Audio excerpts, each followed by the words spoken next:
And with that, we're going to jump into this debate. Thanks so much, folks. And Stephen, the floor is all yours. Wait, real quick. You emailed us a list of a bunch of questions. What is our opening statement? What do you want it to be about? Just the general topic, or? Exactly. Yep. Okay.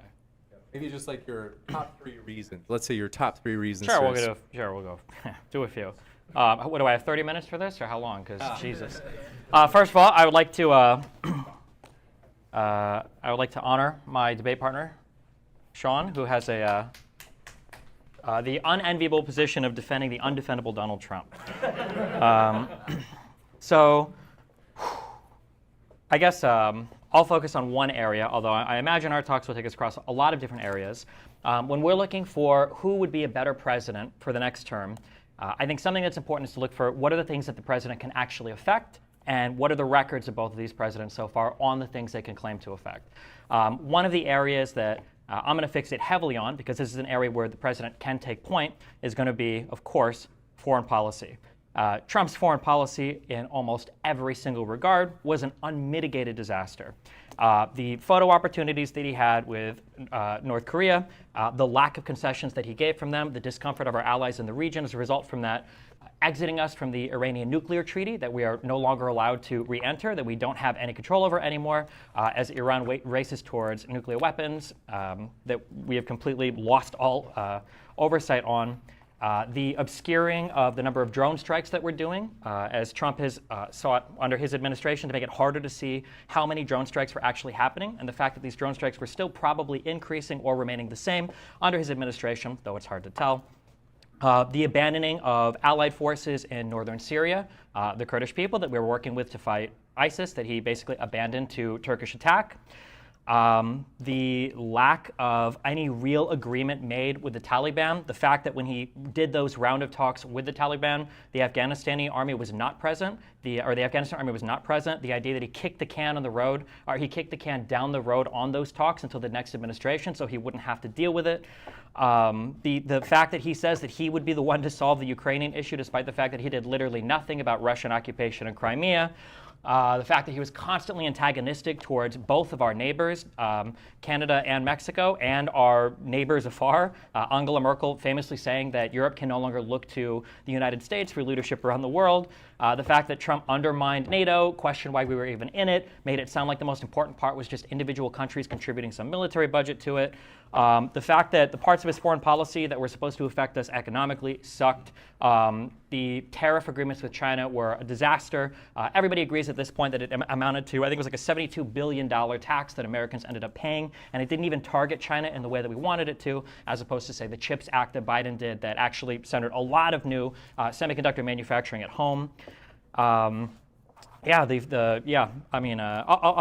do a foreign policy there, and then I'm sure we'll talk about other things like crime, domestic policy, and everything later, but I'll turn it over to Sean, see where he wants to go from there.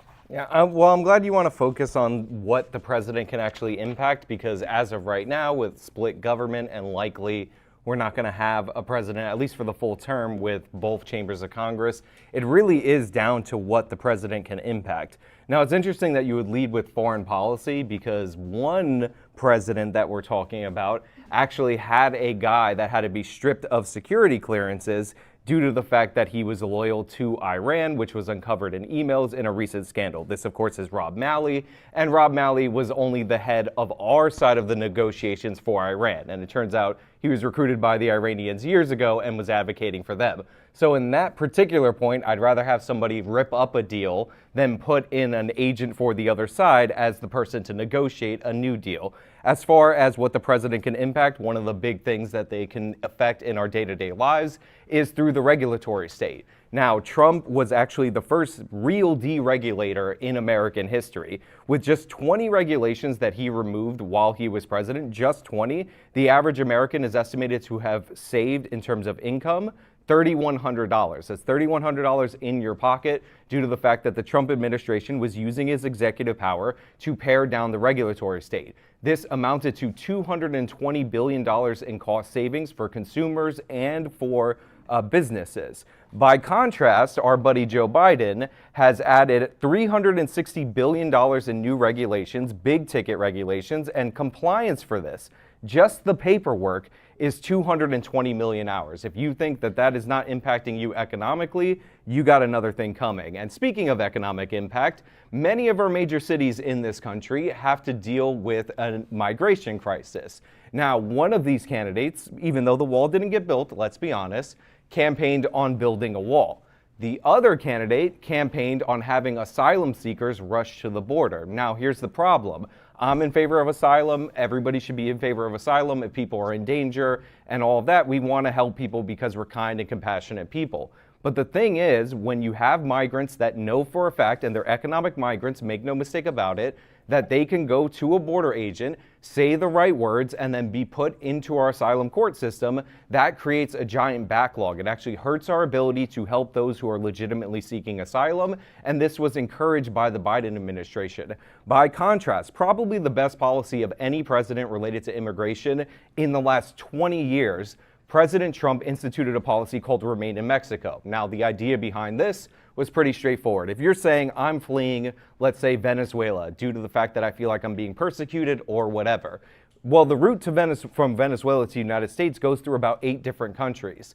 Now, if you're afraid you're going to be killed or persecuted or whatever the reasons for asylum, there is no reason why you shouldn't stop and apply for asylum in each and every one of these policies. Even though it's called Remain in Mexico, it just means apply for asylum in each country and then come to the United States after you're rejected. Because again, asylum is supposed to be about safety, not economic opportunity. Of course, the Biden administration did not continue that policy. He encouraged people to flee to the border, and now we have about 7 million border crossings, according to the CBD data. A bunch of Republicans will tell you 8 million. You pick whichever number you want. It's not good, and we're suffering the consequences for that. Major cities in this country are having to pay to hotel these people, and what's Biden's response? He wants to fast-track work permits, give these people a faster magnet to further draw them into the United States of America and prolong the crisis. I think the number one thing that a president needs to do is advocate for the citizens of this country. These people are by definition not that, and this is just one of the many reasons why Trump is a better candidate than Joe Biden. Also, Trump is alive. Joe Biden, we don't know. I've seen Weekend at Bernie's. I know you guys have seen it. And, you know, symbolically, Destiny's drinking Red Bull to build up the energy to talk about Joe Biden. Well, I have water because I don't need any hype. All right. We're going to kick it into an open discussion. So I'd like to put it over to the other side to respond to some of what you just heard and get us into it. Yeah, I guess the most important determining factor for, Trump's future health is, how effective the U.S. healthcare system operates in federal prisons. I'm not entirely sure what that looks like, but I guess we'll find out soon enough. I'm going to be honest, I haven't even heard of the Rob Malley story with Iran. That might be one, particular person. Is this a person that was appointed directly by Biden? Yes, he was the person negotiating the new nuclear deal on behalf of America, even though he works for Iran. And by the way, there's other people that also have Iranian ties in that group. Sure, maybe Iranian ties. Do these people rise to the level of Donald Trump when he was running for election, literally choosing people like Paul Manafort, who was working as an unregistered foreign agent in Ukraine, or people like Flynn who were lying to the FBI in regards to contacts that they had with people in Russia? Does it rise to that level of making those types of personal choices? Do you think Biden is choosing those people in particular? Or? I mean, first of all, Flynn was allowed to speak to the Russians. He was an incoming person who was going to be on national security. Manafort worked for the campaign. Should he have registered as a foreign agent? Sure, and he was prosecuted for that. But again, we're talking about the person negotiating with an enemy nation on this nuclear deal that you seem to want to praise, but he works for the Iranians. And Flynn, has been stripped of all security clearances. Sure. So if Flynn was allowed to negotiate with the incoming, as an incoming part of the administration, I don't know why he lied to the FBI then about his conversations. Maybe you should talk to him about that. I mean, it could be a perjury trap. Who knows? I mean, I don't think anybody made him lie if you actually read through any of the testimony related to that. Do we think that, I'm curious, on a broad macro perspective, if we look at the approaches that the presidents have taken to foreign policy, do you think that Donald Trump was better at shoring up support for America internationally, or do you think Joe Biden has done a better job for that? Well, there's two things. There's like, oh, are you well liked by like Angela Merkel and all these European leaders? And they're on the flip side, you have something like the Trump administration sending more weapons to the Ukrainians than the Biden administration, and the Biden administration not realizing that Vladimir to the way he viewed Obama during the Crimea annexation as somebody who wouldn't do anything, which likely is one of the factors that played into his decision to invade Ukraine. So, like, yeah, the Trump, obviously he talks like a goofball and all that, but he tends to appoint people to do the policies, and because he's not particularly interested in individual policies, he's more interested in negotiating and like the whole process of being president, they tend to do a better job. Biden, on the other hand, is just not even awake. What if they thought that Trump would do a better job at negotiating these policies? Why is it that almost every single person in his administration that talked about doing foreign policy ended up shit-talking him?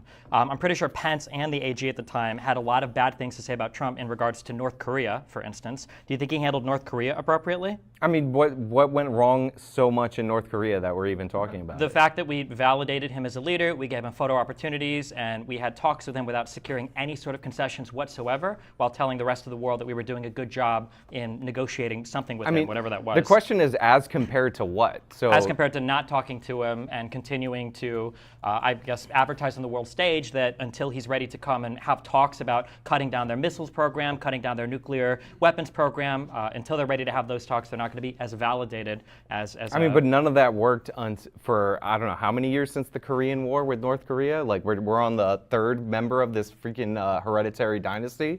Sure, but I mean, now in the region, you've got Biden, who has better relations with Japan and South Korea, having talks about what to do with North Korea. When Donald Trump was in charge, we talked to Kimmy, we gave him some photos, and then we left. I mean, the South Koreans wanted to do a joint Olympics under the Moon government when Trump was president. So, like, he was also, like, mirroring, to a certain extent, the policies of the Moon government at the time. Okay, so then to be clear, you thought that Trump having photo opportunities and legitimizing Kim as a leader without actually securing any concessions, with them continuing to race towards a nuclear program and continuing to test they missiles. already have a nuclear program. See, yeah, but now they also have they have U.S. approval for what they're doing essentially. Now it seems like the U.S. They don't leader have is chill actual with it. U.S. approval. You're They talking don't have- about like a perception of U.S. approval, which I don't think is granted. The idea that North Korea is an ally of the United States or anybody legitimately believes that is ridiculous.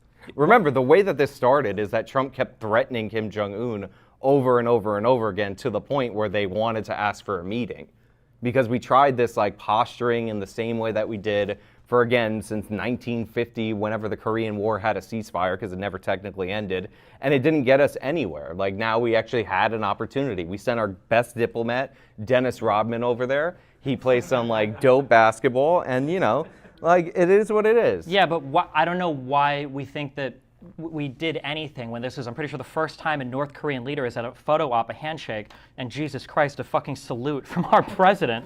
I don't know why we just hand wave that and say he was trying something. He didn't try anything. All he wanted was, and this is going to be a theme for all of Trump's administration, the only thing he wanted was a photo op. That was it. There was no diplomatic plan there. All we did was enrage or anger our allies in the region. And you can say that, who cares, it's just a photo op, but he's the president of the United States. Who's enraged by that? Again, the Moon government at the time was very friendly to North Korea. He crossed the DMZ zone during the Olympics. Like, remember, they were hyping his sister Sure, as I this understand we girl have the boss Olympics. dictator in the media. Yeah, we have the Olympics story, but tensions at the time were not good, because shortly after our meetings with Kim, they literally go right back to testing But that's missiles. what North Korea always does. Yeah, except now they've done it after getting photos for the first time with the U.S. president. All right, I mean, again, Okay, this that's is fine. like you think the that- most petty thing, maybe, because you I don't mean, want to call talk it- about Iranian spies in the Biden administration. Sure, I don't even know if that claim is true, unfortunately. I've never even I mean, heard why of it did Rob Malley lose his security clearance? I don't know. Why did he lose his security clearance? What is Because the... he was recruited by Iran well before he was in the Biden administration, along with other people, again, who are supposedly negotiating for our side on this nuclear deal. So you're saying he was working as an unregistered foreign agent or a spy? I don't know which one. We'll if you're saying wait, we'll wait for saying- the shakeouts of potential indictments in the future. But Well, how long ago did he This lose is- his, this how long is- ago did he lose his security clearance? this is recent. Like, I think news of this broke, if I have the date right here somewhere. I believe it was like last month or something like that. And what was the reason why he lost the security clearance? Because he was tied deeply to Iran. We have emails from him and contacts in the Iranian government. And the perception of those emails, at least according to the reporting, is that he is still loyal to the Iranian government. Okay. It's interesting that he hasn't been charged with any crime. If it sounds like what you're talking, Well, if you're it's like literally it's like a describing. month. Like sometimes it takes a while. Yeah, to, but why like, is any of this information public if there hasn't been a charge yet? Because we have media that like pursue stories, and sometimes And that get leaks from the government about potential espionage investigations? That happens all the time. What do you mean? It doesn't happen all You're the talking time. about the Trump administration. think, everything was Sure. leaked in the I don't have Trump information about that story. administration. I don't think any of that story is true, but I guess All we'll right, if you find say out. so. I mean, either he lost his security clearance or he didn't. Like, this isn't up for Well, you debate. can lose your security clearance for a variety of reasons. You can lose a security clearance for not declaring that you're friends or in a relationship, for instance, with somebody from a foreign country. Or you could lose a security clearance for a whole host of different reasons that don't involve actual espionage of the United States. Well, I didn't say, first of all, you brought up espionage. I didn't say he would be charged with espionage. Again, that came out of your mouth. I just told you what happened, and it's an ongoing developing story. Okay. Well, I think that the ongoing developing story of somebody losing a security clearance that was involved in Iranian nuclear or some sort of Iranian negotiations, I don't think is quite as bad as Donald Trump exiting us from the nuclear Iranian deal that was allowing us to keep tabs on their nuclear program. I mean, that deal was crap, and we had a very similar deal with the North Koreans, since you brought them up back in the 90s under Clinton, and obviously that did not prevent them from developing a nuclear weapon. I don't think we had a deal with the North Koreans that allowed the United Nations into their nuclear facilities to do constant inspections I don't know the specifics of the North Korean deal, but like these kind of deals don't tend to work. You also had Ben Rhodes. Wait, this deal was working for Iran. It literally was working. Yeah, it was working for Iran. That's the problem. It was working for the whole world because we were preventing Iran from approaching a nuclear weapons program. I totally disagree. Okay, the UN disagrees with you, but okay, that's fine. What do they know? Also, in terms of foreign policy, I mean, look at what is going on in the Middle East right now. Like President Orangeman, you could say whatever you want about him, but he made it pretty clear that Israel is our ally after, I don't know, 20 presidents. That's an exaggeration. After 4 presidents promised that they were going to recognize that Jerusalem was the capital of Israel, Trump actually did it. And then, weirdly enough, even though we were told by the media for years that making peace between Israel and Palestine was the key to working out recognition and all these things with the Arab world, it turns out that not doing that, standing firm with your ally, actually made that clear that that was off the table. And then we started to see recognition deals from these nations of Israel, our ally, during the Trump administration. And the wonder kid that everybody made fun of because he was put in charge of 25 million things, not my favorite person, Jared Kushner, actually did negotiate pretty well on behalf of our ally. So I'm pretty sure Donald Trump moving the embassy to Jerusalem has been lauded as a catastrophic decision because he did it for literally no reason other than to antagonize the Palestinians in the region, which, as we can see, hasn't moved us. Can I ask you a question? Where is the capital of the United States of America? D.C. All right, and like who decides that? I'm just curious. Sometime in the founding of our country, what do you mean? Who decides The that? United States of America would decide where their own capital is, right? Sure, yeah. So like if Canada didn't recognize that our capital was D.C. and they said it was, you know, like Is Canada currently occupied territory like from the United Cleveland or States? something? Like Sure. would it be weird if all of our allies recognize what Canada said? Or should they recognize what we declare our capital as? Because Israel has declared their capital as Jerusalem. This was about recognition of your ally. Yeah, does Canada and like that seems like a basic thing that you should honor. Does Canada own any part of Washington, D.C.? I don't know. Does Palestine own anything? Is it even a country? Okay. So the whole point of that is that it's contested territory. That's why recognizing Jerusalem as the capital is probably not a good idea because who even owns Jerusalem? It's a great idea because if you're aligned with the country and they're telling you this is their capital, you can either recognize it like you would for a country that you're aligned with or play this game where you're like, okay, we're all going to promise it and then not actually deliver on it. Do you think it's weird that Bill Clinton, George Herbert Walker Bush, George W. Bush, and Barack Obama all made this promise and never delivered? No, because the whole point of the capital of Jerusalem and moving the embassy to Jerusalem is that Jerusalem is partially contested territory. That there's a huge issue about who actually owns which parts of Jerusalem that need to be resolved that the Trump administration didn't move us any closer to resolving before just smacking the embassy down in Jerusalem and saying, oh, look, we did a good thing. But all it did was increase tensions in the area. It didn't help anything. It didn't do anything good. That is true. The largest terrorist attack in Israeli history happened under the Trump administration. Oh, wait, that was last month under Biden. What did Biden do to increase hostility between... Well, we do have an intelligence base over there. Why did that fail?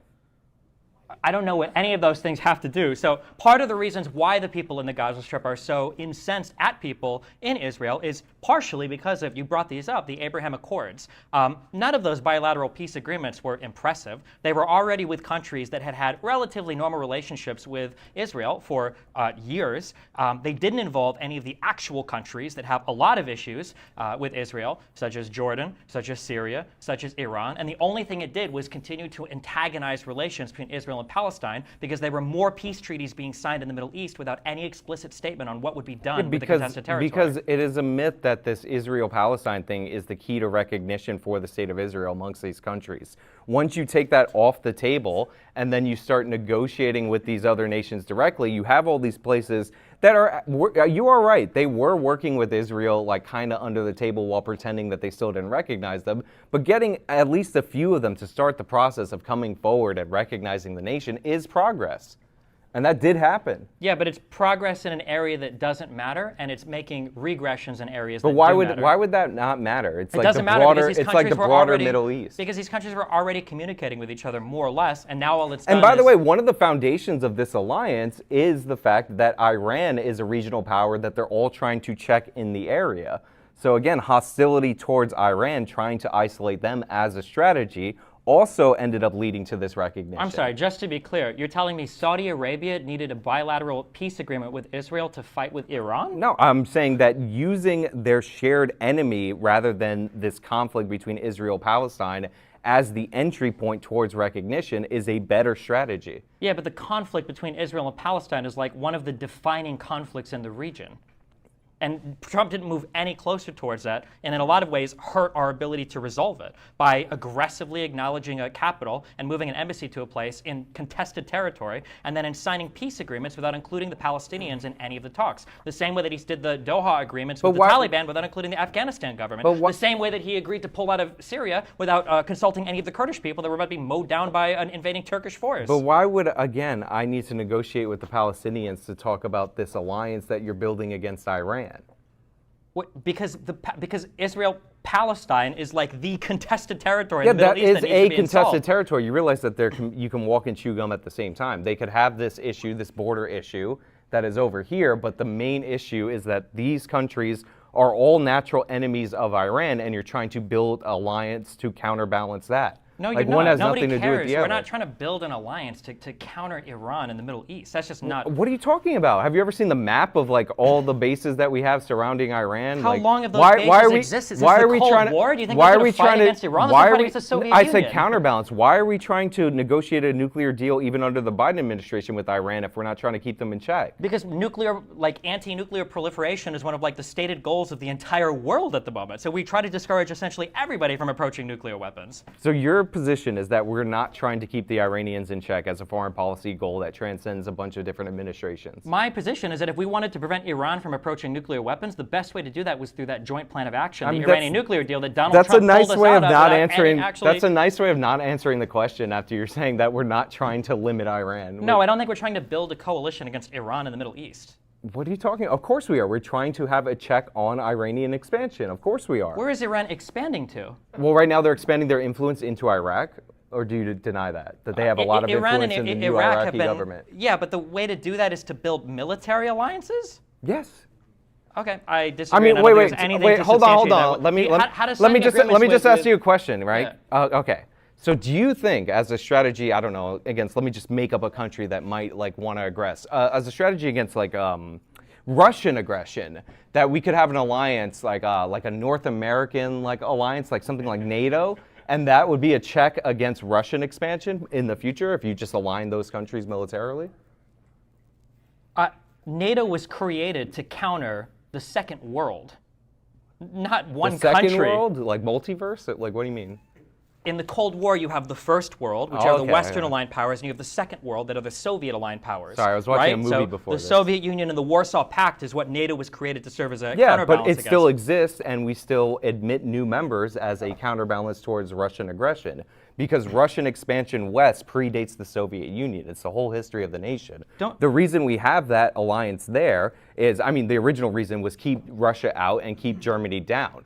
because we want to prevent conflict from breaking out on the European continent, because the last time that happened in a major way, well, the last 2 times were 2 world wars. So yeah, you do build military alliances in specific regions to check an expanding power. Like, it seems like you're just arguing this to argue this. I'm not arguing to argue it. You're trying to make it sound like these random bilateral peace agreements with countries that are already incredibly friendly towards us and pretty friendly towards Israel means But anything. they Why never not work towards moving to normalizing relationships with Iran instead of being intensely provocative towards them? They never formally recognized Israel. What are you talking about? They were already communicating in a and bunch trading of these and ending countries, more or less ending hostilities in a towards bunch them. of these countries, even though they're allies with us and they're allies and we're allies with Israel, if you have an Israeli passport in your Israeli passport stamp in your passport, you couldn't even go to both countries. This is one of the reasons why with the State Department you have to get 3 different passports sometimes if you're traveling between this region. But yeah, of course, obviously. I think if the goal is to reduce tensions in the region, then the goal should be the normalization of relationships with Iran. That has been the key goal for foreign policy for probably the past 20 years, or 20 or 30 years, before Bush identified Iran as the axis of evil. That was our goal. It was towards normalizing relationships with Iran. That was part of what the Iranian nuclear deal was for. Except, guys, if you can tie all of this into the Trump. okay, sure. Except the Iranian nuclear deal emboldened the Iranians. It put them into a position where their neighbors ended up fearing them, and that ended up setting up the impetus for this potential alliance. Okay. Yeah, I think that I guess we won't get into the Syrians or the Afghanistan conflict or anything like that. But yeah, I think that time and time again, I think that Donald Trump pursued things that didn't matter. They gave him, I guess, photo ops. We got this. Every conservative touts this peace in the Middle East that didn't really happen at all. I didn't say peace in the Middle East. I didn't say you did. I said that a lot of Trumples and a lot of these people talk about peace in the Middle East or the historic importance of these peace agreements. They aren't. They aren't that really. Obviously, as we see today, they didn't get us any closer towards normalizing relations with the people that matter, like Iran, like Syria, like Lebanon, like figuring out what was going on in Palestine. Obviously, the situation in Afghanistan, him, again, kicking the can down the road so we wouldn't have to deal with that in his administration with the Taliban was deplorable. Abandoning our Kurdish allies in Syria after they helped us eliminate ISIS, or at least in parts of Syria, and abandoning them to the Turkish army, that was deplorable. Not doing anything about Crimea and somehow pretending like he would have stopped. The Crimea happened in 2014. Who was president? Was that Trump? I'm sorry, did Russia pull all their troops out for the 4 years that Donald Trump was president? No, but that happened. Clearly that didn't matter. That happened in 2014, and the Trump administration was heavily arming the Ukrainians. More so than the Obama administration. It's been a policy to sell them weapons, but... Yeah, he ramped that up, even though people were saying that he he ramped that up. He also got impeached for threatening to take it away because they wouldn't do investigations on it. Allegedly. Well, he was impeached for it. Listen, I heard that was a perfect phone call. I don't know what you're talking about. Yeah. Yeah, I don't know So you're a crime guy. How do we do a law and order president who's facing 4 different sets of indictments in the country? Listen. All I'm going to say is that if you think that any other president, if they had these alleged crimes waged against them, would be prosecuted in the same way, I think you would definitely be lying. The fact of the matter is they're prosecuting him because he's the Orange Man, and that is the only reason. Can you give me an example of which of the indictments are comparable to past crimes that you believe that presidents have committed that haven't been pursued? I mean, you could prosecute. So one of the things that they used was in Georgia, they tried to use a RICO statute against President Trump. Now, you could have actually used that against all presidents. Ben Shapiro made this argument back in 2010 as a way to deal with their administration as a group. But nobody ever wanted to do that because presumably opening that can of worms on past administrations should set a precedent that you could do this to any successive administration. But President Joe Biden, even though he's asleep, decided to have his attorney general, his Justice Department, break those norms anyway. And now it's considered a potential standard going forward that when you leave office in the United States of America, the next guy can come in and prosecute you. Even the Obama wait, what are administration the- what are didn't do the- that. Even the Obama administration didn't do that for the Bush administration. And by the way, the crimes that he was accused of were actually torture related, ordering it, covering it up, detaining people in Guantanamo Bay in violation of their civil rights without charges. And Obama, like, you know, you say what you want, and whether you agree or disagree with this, he seemed to set a precedent that the Trump administration actually followed when they were in office, which was we don't look backward, we look forward. But Biden's like, nah, never mind, we're going to look backward for this particular guy. So- and yeah, so this is firstly, destructive to our entire process. So firstly, there's absolutely no evidence whatsoever that the DOJ is working underneath Biden, or that Biden is ordering any of these investigations. Who appointed Merrick Garland? There's no. Who appoints the chair of the Federal Reserve? Do you think Biden sets the interest rates? Who appointed Merrick Garland? Why do you think the appointment is what The determines Federal the Reserve. policy? The Federal Reserve is a unique, like, institution in the United States of America that does not directly serve under the executive branch. So this is why they're not analogous.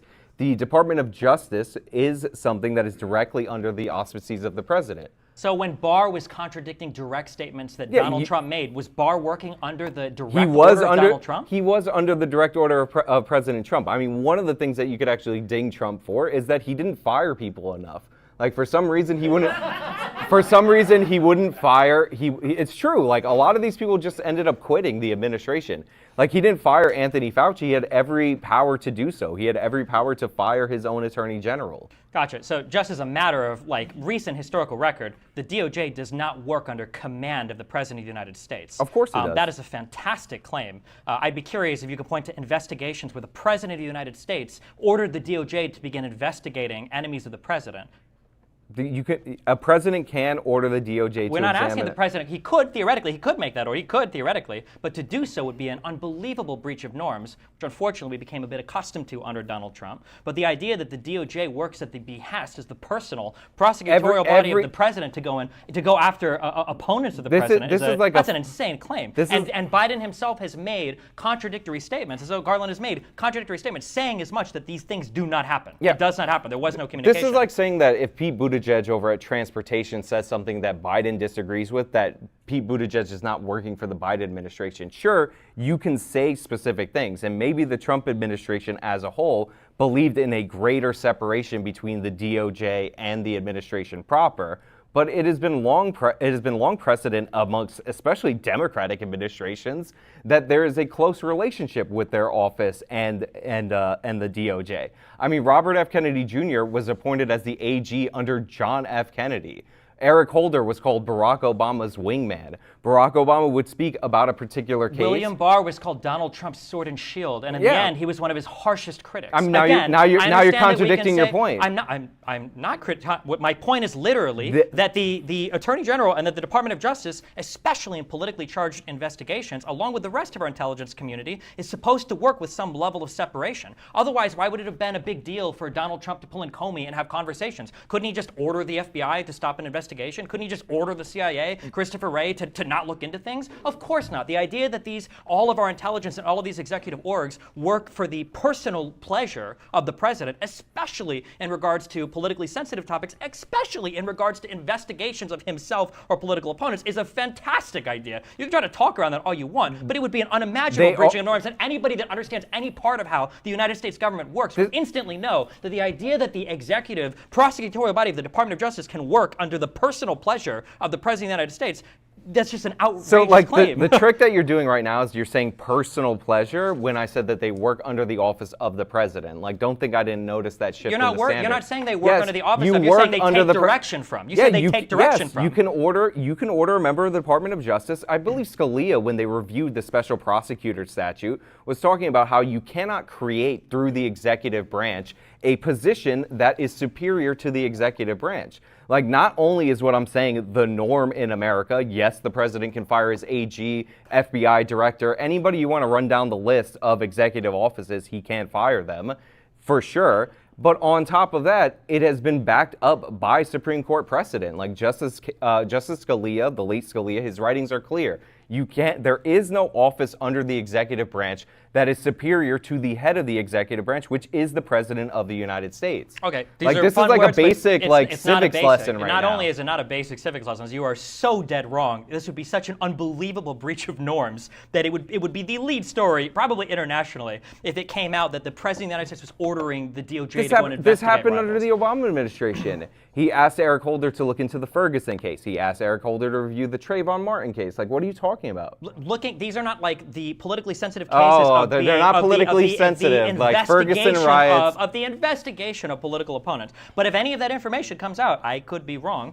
So you're telling me then that of all the indictments that have been released, with all the evidence detailing the numerous Trump wrongdoings, that all of these are they fabrications of the Biden DOJ? Are they not trustworthy? I didn't say that they're necessarily fabrications. I just pointed out that these are cases that would not be brought against somebody not named Donald Trump. Okay, Like can you give me an example of somebody else that's held on to secret records that have been specifically requested by the federal government for over a year that haven't been returned? I mean, there's a specific case for Bill Clinton under the courts where he was arguing about whether or not his recordings were of a personal nature or a classified nature. The court actually ruled with the Clinton administration. There are instances where Wait, do you think that's at all comparable to what we're talking about? that one has a Supreme Court case to back it up. I'm asking if that's comparable. You're saying a personal voice recording he made, that the argument of whether that was there was more to what the Clintons had, but like the court ruled with them, so it's not comparable because that's already been adjudicated right now. Well, no, it's not comparable because a personal recording is not something that the executive has declared to be secret, top secret. Listen, a lot of these classified documents exist in a weird gray area. No, they don't. It was crystal clear. It was not they do, weird and and gray. I'll explain why. Because the president can declassify anything that he wants. But he wasn't the president. He wasn't the president. No, when he was the president when he took them. This is why you end up with a weird problem. It's not a weird problem at all. He took them when he had the right to do it. The the Secret Service set up Mar-a-Lago for these documents to be a place where they could be stored. Wait, no, they didn't. Yeah, they did. When he was the president. They were not set up to indefinitely store classified material. I didn't say material. Indefinitely. You're adding a qualifier. Well, no, that I but the didn't indefinite say. part because he was no longer president. That's the whole point. My point is that it's a weird situation where he's able to move these things because he's the president, but then he stopped being president. So then it's like, okay, now. Like, how do you adjudicate this? You adjudicate it incredibly we simple, the way that it always has been done for past presidents. We've never had a case like this. It happened with Obama, where after you are leaving office, the National Archives will do a check to see if documents are missing, if they need to make a request for stuff, and then afterwards they make a request to the person leaving the White House. I'm pretty sure for Obama, there were a ton of boxes that were brought back. They do their little checks, and once they have everything, they leave. There's an official process for doing this. They gave Donald Trump over a year to comply with these orders, and he was explicitly moving things around, okay? Like an old grandma trying to hide her fucking cookies from like the grandkids coming over. He was like moving shit around in Mar-a-Lago to try to avoid, not only was he doing that, he was also he was instructing his legal counsel to lie. If Donald Trump felt like he had the authority to declassify anything indefinitely into the future, which by the way, one, is so ridiculous, I know even you don't believe that, and two, isn't even true because there are certain things, like I'm pretty sure the Department of Energy has strict rules about the declassification of nuclear secrets. There's a declassification process. The president cannot unilaterally, by his own ways, declassify nuclear secrets. So even if I did grant you everything else, which I wouldn't because it's absurd, he can't even declassify some of this. He didn't even have the authority to do it.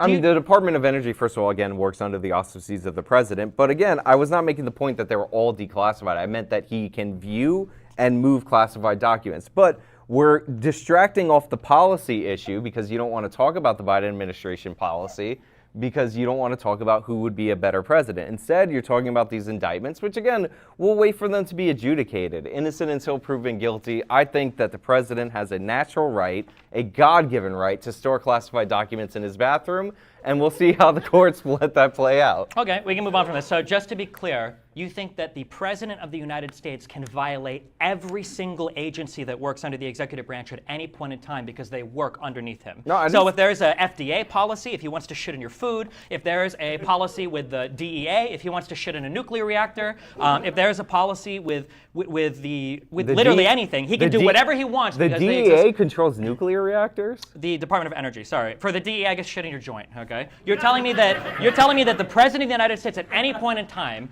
can violate any executive agency rule because he's the president and they exist underneath him. That's your stated. That's exactly what you said. I didn't say any. That's literally not what I said. That is literally what you said. You said these agencies exist under him, so if he wants to violate these standards, he can do it. He can fire people at these agencies. Like, that is a fact. That's what I said. That's what we're talking about. Then do you think he can also direct these agencies especially to the extent that he's covered by the law. But of course, he is not able to be subordinated by the agencies that exist under his own office. Congress can hold him accountable because we have a separation of powers. The Supreme Court can hold him accountable because we have a separation of powers.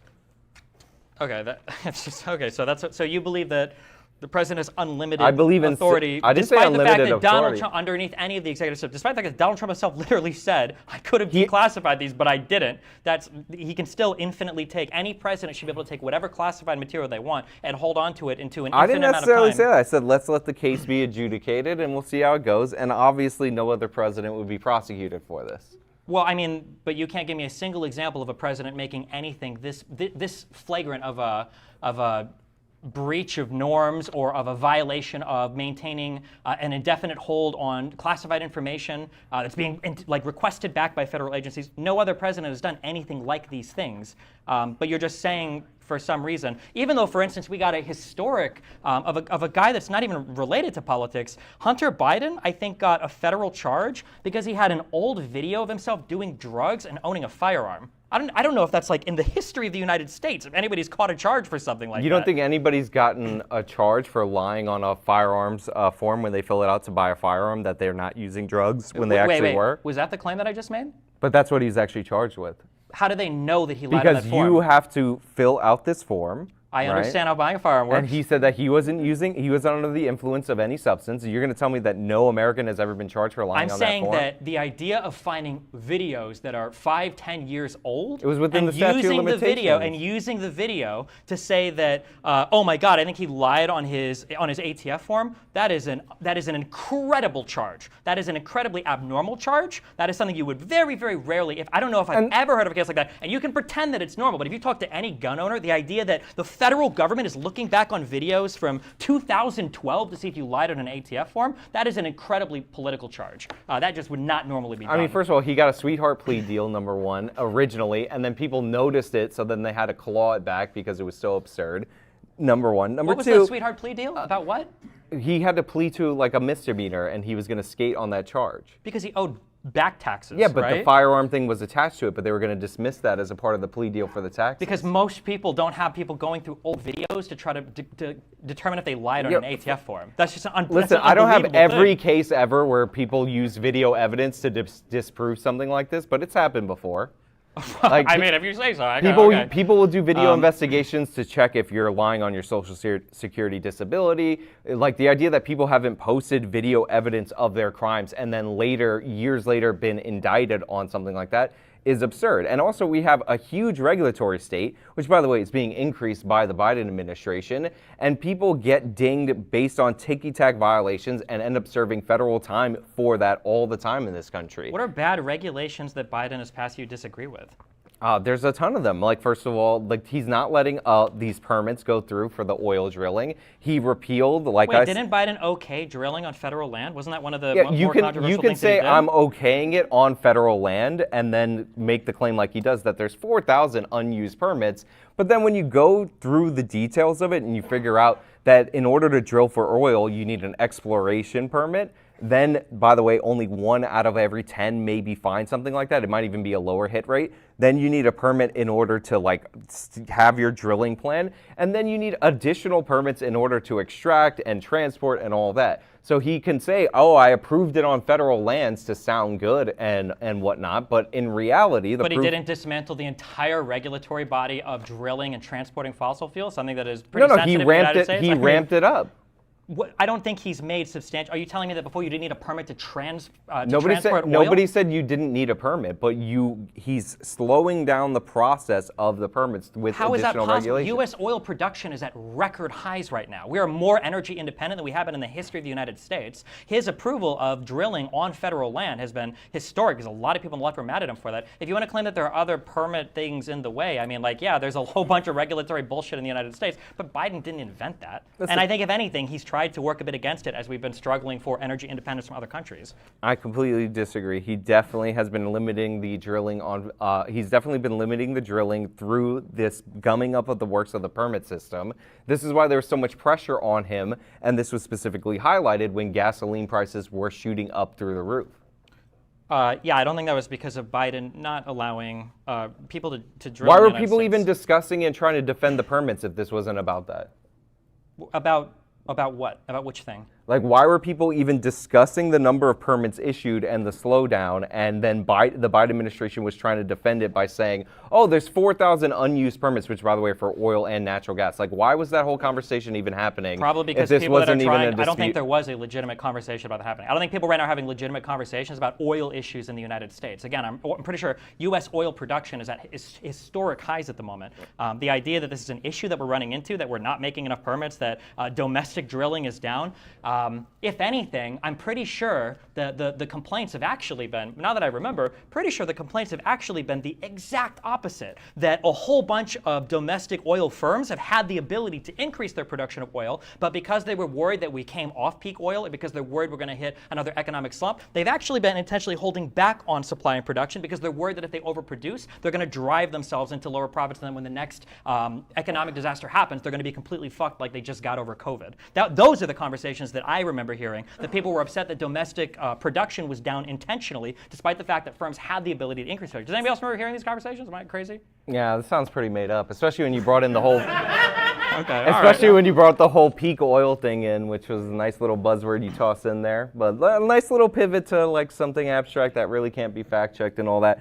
But the idea that when gas prices were through the roof, that oil companies were intentionally not drilling to profit off those higher prices basically flies in the face of any economic reality that you can fucking think of. Like, it's kind of absurd that you would make that argument. Now, granted, How does that are there fly some... in the face Are when there, OPEC literally themselves will raise and lower production depending upon what they want to do with oil prices? How does that fly in the face of economic reality? Sure, they can do that, but the thing is, if you're a domestic oil producer in the United States of America, not subject to what is going on in OPEC, and you see those higher prices, the idea that you wouldn't, the way you profit is by increasing your production and selling at those higher prices.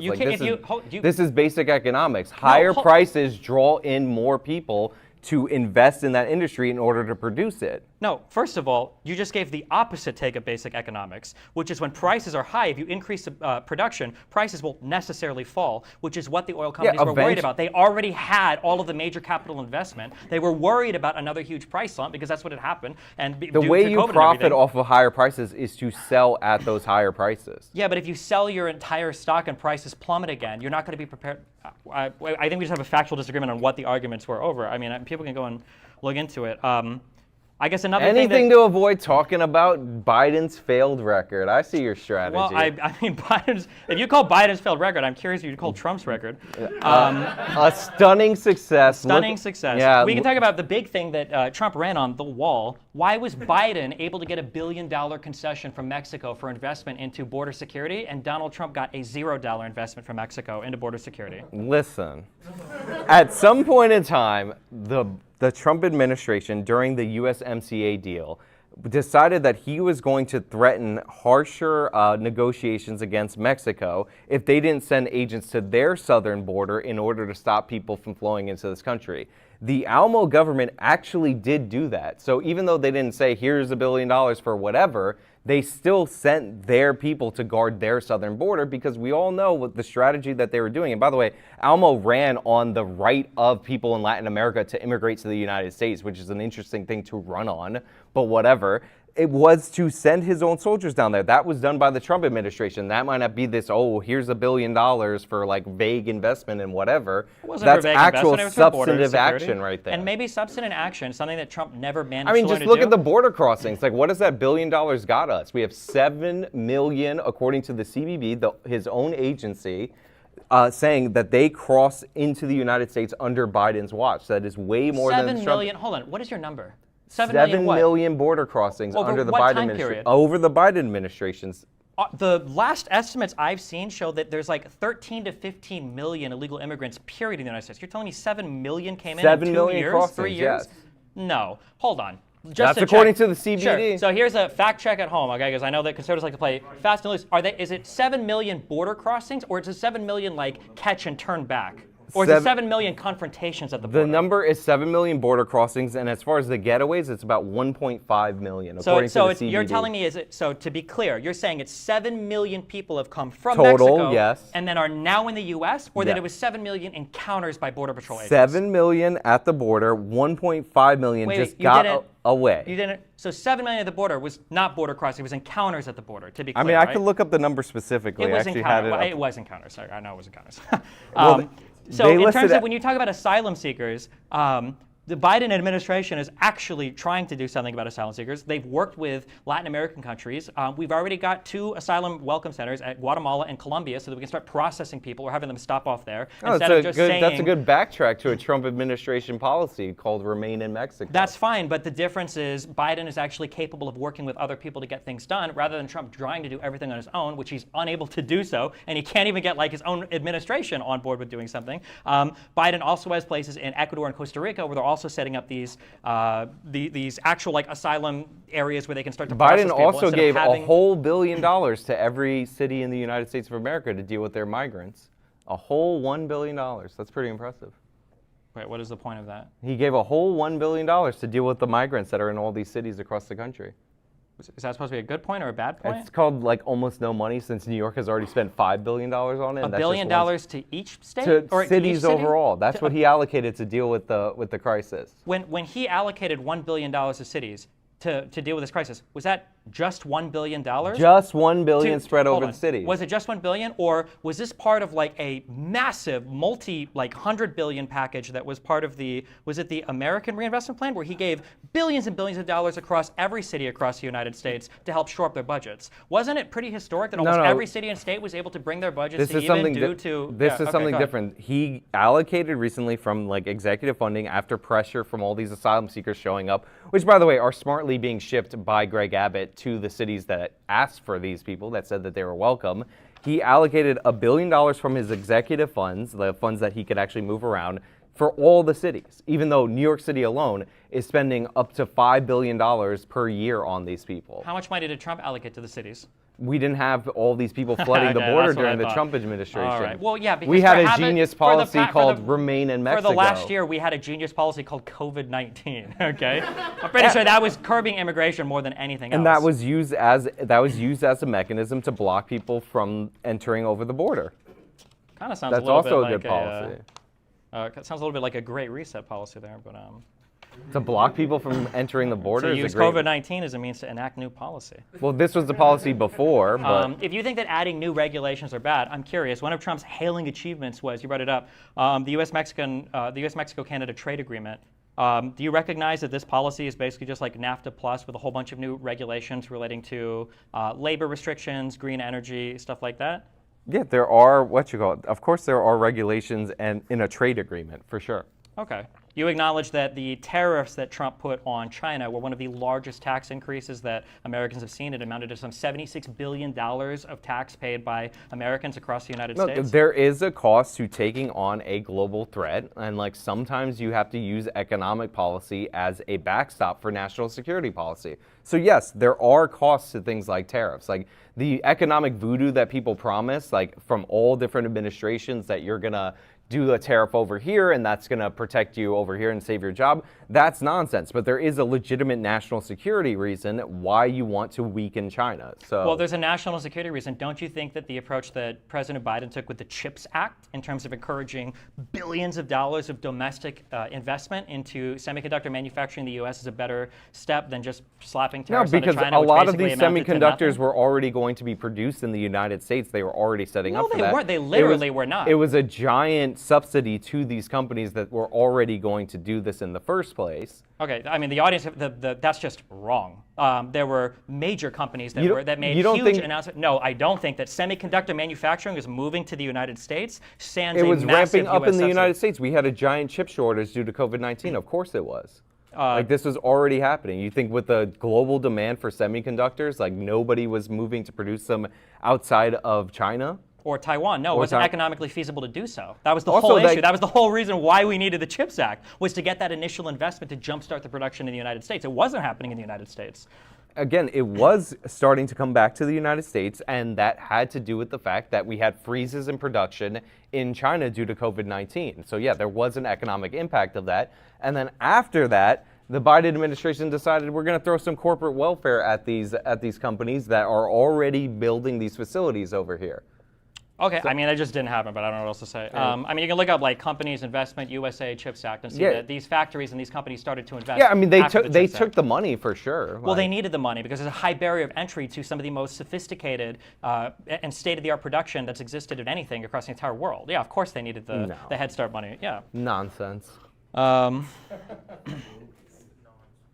fuck. What other areas do we think Trump is better than? I'll give Trump one thing. I think he tweets better than Biden. I'll give him that. I'll give a point to Trump in that category. I mean, he even invented his own social media company. That's how productive of a president he is. True. That everybody in here is on, including me. I totally have an account there. What do you got for us? Yeah, what do you got for James? us, James? Thanks to the Destiny subreddit, which gave us these prompts.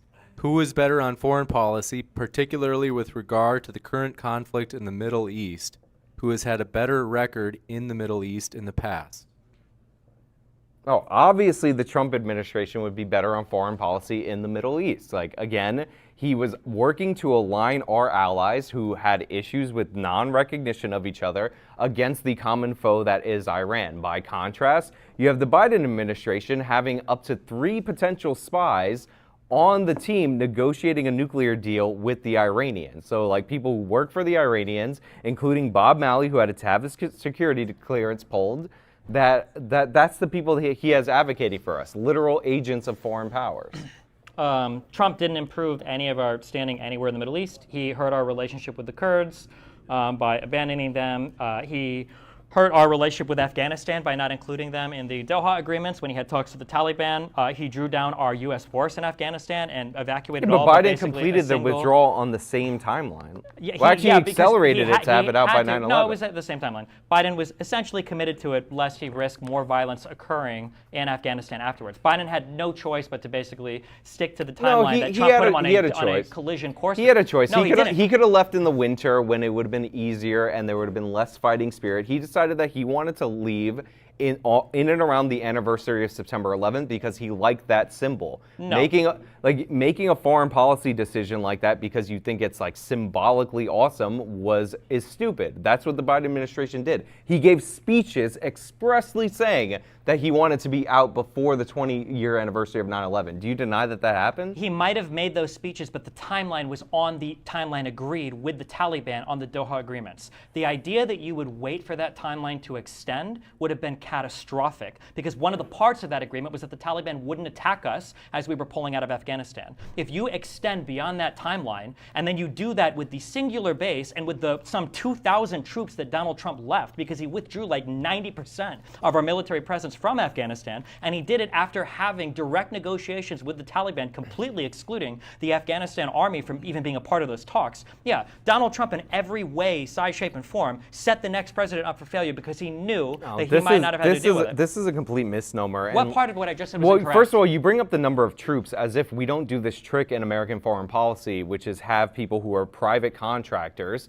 who are former soldiers supplementing our forces. Now, hold on, wait, let me so ask. we had people. You're saying that when Trump drew the troops down from 13,000 to 2,000, that we brought in 10,000 private contractor people to work in the military? Yeah, we had American military personnel. Oh, I'm sorry, these private contractors that were working under the auspices of the military to fill the gap. This is obvious. We've been doing this since the start of the wars in the Middle East because guess what? Those people don't get counted in statistics of American soldiers being killed. So yeah, we had tons of these contractors all across the Middle East. Okay, I just want to give you one more chance on that. So you're telling me that Trump replaced all the U.S. troops? I'm saying we had a significant contractors presence. No, hold on. You're giving a general response to a specific question. I mean, my specific question was, because it wasn't a general drawdown of troops, Donald Trump specifically drew down our military presence in Afghanistan. Yes, it was on a withdrawal timeline that Biden also wanted to continue No, it wasn't on a withdrawal. It was on a withdrawal timeline that he negotiated with the Taliban. Yes, there was a withdrawal timeline. People wanted to leave Afghanistan. This is true. But he didn't include the Afghanistani army in those talks at all. Why? Because the Afghanistani army is useless. Part of the reason why they were useless is because they were completely cut out of any of the negotiations. No, part of the reason why they were useless is, have you seen those people? It's full of addicts. Have you seen them do jumping jacks? They were never going to be a fit fighting force. Anybody can look up the videos. It's not a joke. Aren't those videos of people doing jumping jacks, weren't those literally the oncoming Taliban fighters? No. Wasn't it them going into the gyms and doing like the crazy This was the Afghani fighting force. But part of the problem with the Afghanis is that their military could not function without the support of American, these American contractors or military service personnel in order to operate certain equipment, identify targets, and all that. They're essentially a force that needs to be supplemented by us. And the Biden administration not only withdrew the final round of troops, but he was also aggressively pulling back these intelligence personnel. I knew people that were in Afghanistan working in these intelligence roles. They signed years-long contracts because they were expected to continue beyond the Trump withdrawal, but they were yanked out of the field by the Biden administration. Okay, I mean, it's a fantastic claim that Donald Trump was replacing all of the troops being drawn out with We private. already had these people there. No, we just didn't. You're just wrong. You're telling me we didn't have private military contractors We did not there. have private. No, that's not how private military contractors work. They don't replace a sitting army that's working to do large-scale combat operations in the country. Have them there. That's not how PMCs work. We have them there in supplement to our military. Our military force was drawn down to some like 1,500 soldiers. And at certain points, we actually end up having more of these contractors than actual registered American military service personnel. Even you don't believe this. This is 100% true. Even you don't believe this. This is 100% true. What are you talking about? You don't believe this. At points in you think that at any point in fighting in any Middle Eastern war, we have more private military troops on the ground than actual U.S. military troops fighting the war. 100%. Not like people that are doing construction, not people that are cooking in kitchens. Yes. Okay. Like this has happened. This is the way that we supplement our military. Supplement. Hold on. Don't say supplement. Now you're saying supplement. But before you're telling me these are our main fighting force. The main fighting force of the U.S. armies in the Middle East are private military contractors. This is the way that we supplement our military forces. You don't believe it because you know you don't believe what you're saying. Again, you're not letting me finish because you know I'm correct. No, this is the way we supplement our military forces in the Middle East. We use private contractors. Sometimes they actually exceed the amount of military personnel that are there. And part of the reason why politicians are so quick to do this is not because they're cheaper, which is what your senators will tell you, but it's because we don't count these people in our soldiers' deaths, even though they've been in the U.S. military their whole lives, and they just happen to get a job with this. But yes, there are different points in the Iraqi conflict and the Afghanistan conflict where we had more of these military intelligence that worked for private companies than actual U.S. military service personnel. That is an absolute fact. Okay. I encourage the audience to look that up if you want. If you thought during the surge in Iraq, during any major occupation that our major fighting forces, PMCs, then I mean, you can read the book called The Modern Mercenary. You can learn about how this system developed and like why this is very politically advantageous. It's 100% fact. Now, by the way, most of the time, these are just people who were in the military. So like, it is close enough to the approximate to our soldiers. So when you hear about American personnel dying over there, those are our troops. They just happen to be working for this company that's being contracted out. Hold on. When stories like this come out, usually it's like BlackRock contractors killed in It would be Blackwater. I don't know if BlackRock, you know, they're buying all our real... BlackRock owns everything, so maybe they own the private military contractors too. I mean, you just said they own like half the military, apparently. Sure, apparently. All the private troops that are over there, yeah, I guess. Yeah, they are over there. Do you want me to look up the American military private contractors that are over there? That are fighting force? Yeah, go for it. You want me to? Okay. Yeah, I don't know what else. James, what other questions you got? You turned me up, Brian. Thanks so much. Who is better for the economy given current inflation and Americans' current worry that the economy is headed for a recession soon? I mean, obviously, I'm going to say Biden. I think that Biden has done a good job at trying to keep things under control, but economic policy is a bit harder. I'm sorry. Shut your face. Yeah. So there were 17,000 of these contractors as of April and the year that we drew out. The Biden administration dropped them to 7,800, and then closer to the withdrawal, they were dropped down to 2,700. This would be more than contractors. I'm saying fighting force. This would be more than fighting oh, now you're force. changing the parameters. I didn't change it. I explicitly said Now fighting you're force. changing the And not only did I parameters. say it explicitly, because I said not people that are like there for construction, not people that are for cooks These or are- chefs, these- because as you said before, a lot of them are These are the supplementary. people that we might support- actually contract out a company to These do like are the food for a people- barracks, but those aren't our fighting forces. I'm not talking about chefs or construction workers. These are the people that were in there. They are working as private security contractors, logisticians, and mechanics. The Private security is not Yes, this is confrontational what they military call- force. So you're saying private security is doing incursions into Taliban territory. First of all, nobody was doing incursions at this point in time in the war in the first place. I said that the Afghanistani military needs us which is us in terms of contractors and or in terms of military personnel, to identify targets for them so that they would do the fighting. The whole point of training the Afghan military was that they would do the fighting for us with the support from us. So these people were supposed to remain to keep them functioning. Some of these contractors, not all of them, I know you're going to spaz out as soon as I say this, were mechanics that actually kept the equipment that they used running. There's a reason why they had all these helicopters and whatnot, but none of them were being taken off in order to fight against the Taliban, because none of them can actually operate this equipment. This is what we had contractors for. This is what I was talking about the whole time. And yes, there were more of them, more Destiny, than active service personnel at that time. In your face. I literally found the article that you're reading from, and the article itself is backing my point. The cuts are especially acute for private security contractors and for logisticians and mechanics, including the critical staff necessary to keep Afghanistan's fledgling aircraft aloft. These are not fighting private military The contractors. mechanics These are, mechanics. I just said that, the mechanic.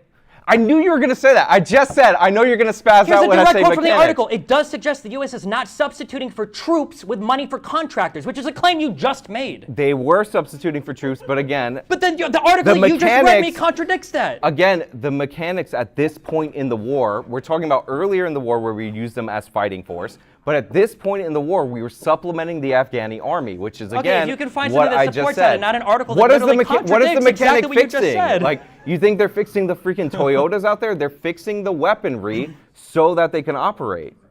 Like, you're trying to combine statements that I said about different points in the war in order to be like, I got this W. But yes, they were supporting them at this point because this is what we were doing. This is what our soldiers were doing. The Afghani army, because they were supposed to be the ongoing fighting force.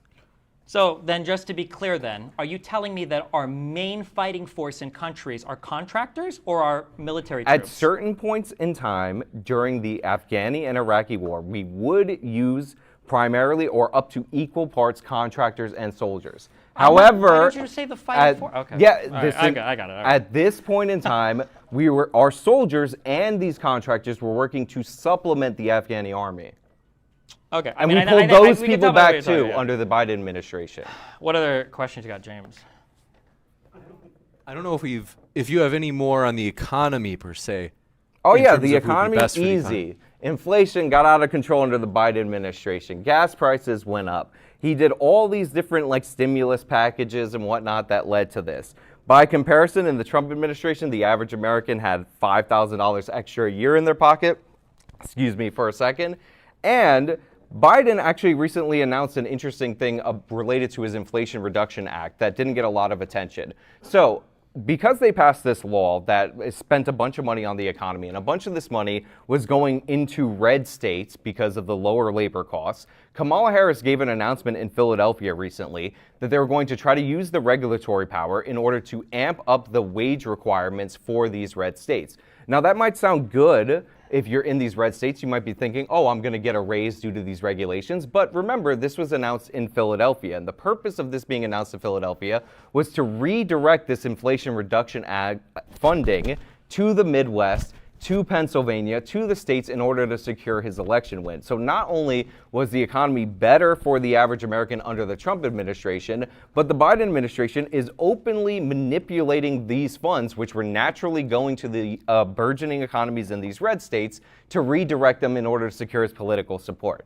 This is disgusting behavior. It's indefensible. Go ahead, defend it. I know you want to. So disgusting and indefensible behavior would be Donald Trump trying to put FICA tax cuts on employees and then sunsetting it. So not only would it expire if he himself didn't extend them, but so that retroactively all of those FICA taxes would be owed by workers as part of the, when he was trying to do stimulus for people, because he was hoping that he could fuck over the next incoming administration if they didn't extend his particular economic tax cuts. That would be an example of disgusting behavior. In That's terms called of like smart inflation, policy right there. You can call it smart policy. For the rest of us, it's disgusting behavior. you- I like how you- anything Donald Trump does is smart policy. I didn't We say can talk anything about he does is inflation, smart policy. But unfortunately, the president of the United States does not control inflation around the world. There's not much that we could do about that.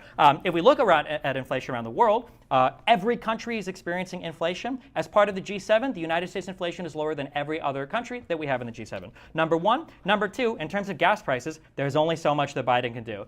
He released a lot of the petroleum reserves in the United States. That to try was a that disaster. That was for you can say emergencies. it was an emergency. Gas prices were really high. Price Number one, increases are not an It was more of an emergency. emergency than the border crisis was that Donald Trump tried to contravene Congress on because he couldn't pass legislation to take troops down to the border to try to do immigration policy. So it was absolutely enough an emergency for him to do it. Also, again, domestic oil production is higher today in the United States than it has been in all of history. I don't think that there's much more that Biden can do unless we're expecting him to solve international inflation, other than what he's already done. Unfortunately, the president can only do so much with the economy. In terms of Americans having more money under Trump than Biden, that's not surprising. Donald Trump did insane deficit spending. Donald Trump gave a lot of money and a lot of tax cuts. He didn't pair it with spending cuts. Donald Trump enjoyed, again, historically unbelievably low interest rates that probably played into a lot of the inflation, especially in the housing market that we experience today. Yes, if you run an economy at 0% interest rates with the Federal Reserve and you continue to just do that and then you spend a fuck ton and then you give a lot of tax cuts and then you give a lot of people stimulus and you don't rein in any of your spending, yeah, I'm sure people are going to have a lot of money in their wallet at the end of the day. But as happened with Obama and Bush, what do we have? We get an economic catastrophe, and then eventually the next Democrat that comes in has to deal with it, while the prior Republican president that was spending like a madman, even though Republicans always talk about controlling spending, gets to claim somehow that they were doing good things for the economy while controlling spending, even though he had no desire to do so. No, look, the Trump administration definitely could have done better on spending by a lot. I agree with you. There's some COVID stimulus that honestly just blew out the spending, which carried over into the Biden administration, although the emergency had already subsided when they passed their COVID stimulus, even though I agree with you, actually. Like, both of these could have been pared down. The PPP program, totally disastrous. 100% true. But I will say interest rates were cut sharply after the 2008 recession. Throughout the whole Obama administration, they had low interest rates. That did not spur the economic growth that we saw under the Trump administration. Things like regulatory restrictions being removed and all these other factors definitely played into it. As far as the FICA tax, when you pass something through reconciliation, some of it has to be sunsetted after 10 years. That's the way that they got their tax. Sunsetting is a lot different than retroactively owing what you had been missing your taxes. Yeah, that was so a new thing that Donald Trump tried to do to punish an incoming administration. Kind of similar to that country in the Middle East, Afghanistan. Again, the Taliban. so one interesting pattern of behavior. So there. when you end up passing something like this into law, you can strategically, if you want it to go through, put the most popular things up for vote so Congresses in the future have to act. This is why I called it good strategy. Another good strategy in there was the SALT cap, which basically said if you're one of these wealthy people who votes for Democrats who have high state income taxes and all these high taxes, you can no longer deduct those taxes above $10,000, which was a cutoff for the super rich in those places, against your federal taxes, because all these rich people would back these Democrats and they'd vote for these higher taxes in these left-leaning cities, left-leaning states, and then they would use that as a deduction against their federal taxes. The Trump administration said, no, if you're going to vote for taxes in your local economies, in your state economies, then you should actually pay the consequences of what you vote for rather than deduct that from the federal government's take. I'm sorry, do you think that people ended up paying more in SALT taxes that were earning more than it would have been enough income to, what was the cutoff, $10,000 in state and local tax liabilities? Do you think that those people ended up paying more in taxes when you take into account the federal tax cuts that Trump had? I think, well, some of them did pay more in taxes for sure. And a lot of them moved in order to avoid it because they didn't want to live under the policies that they had helped and advocated for. This is why a lot of these people moved in there. So I actually think that was a smart policy.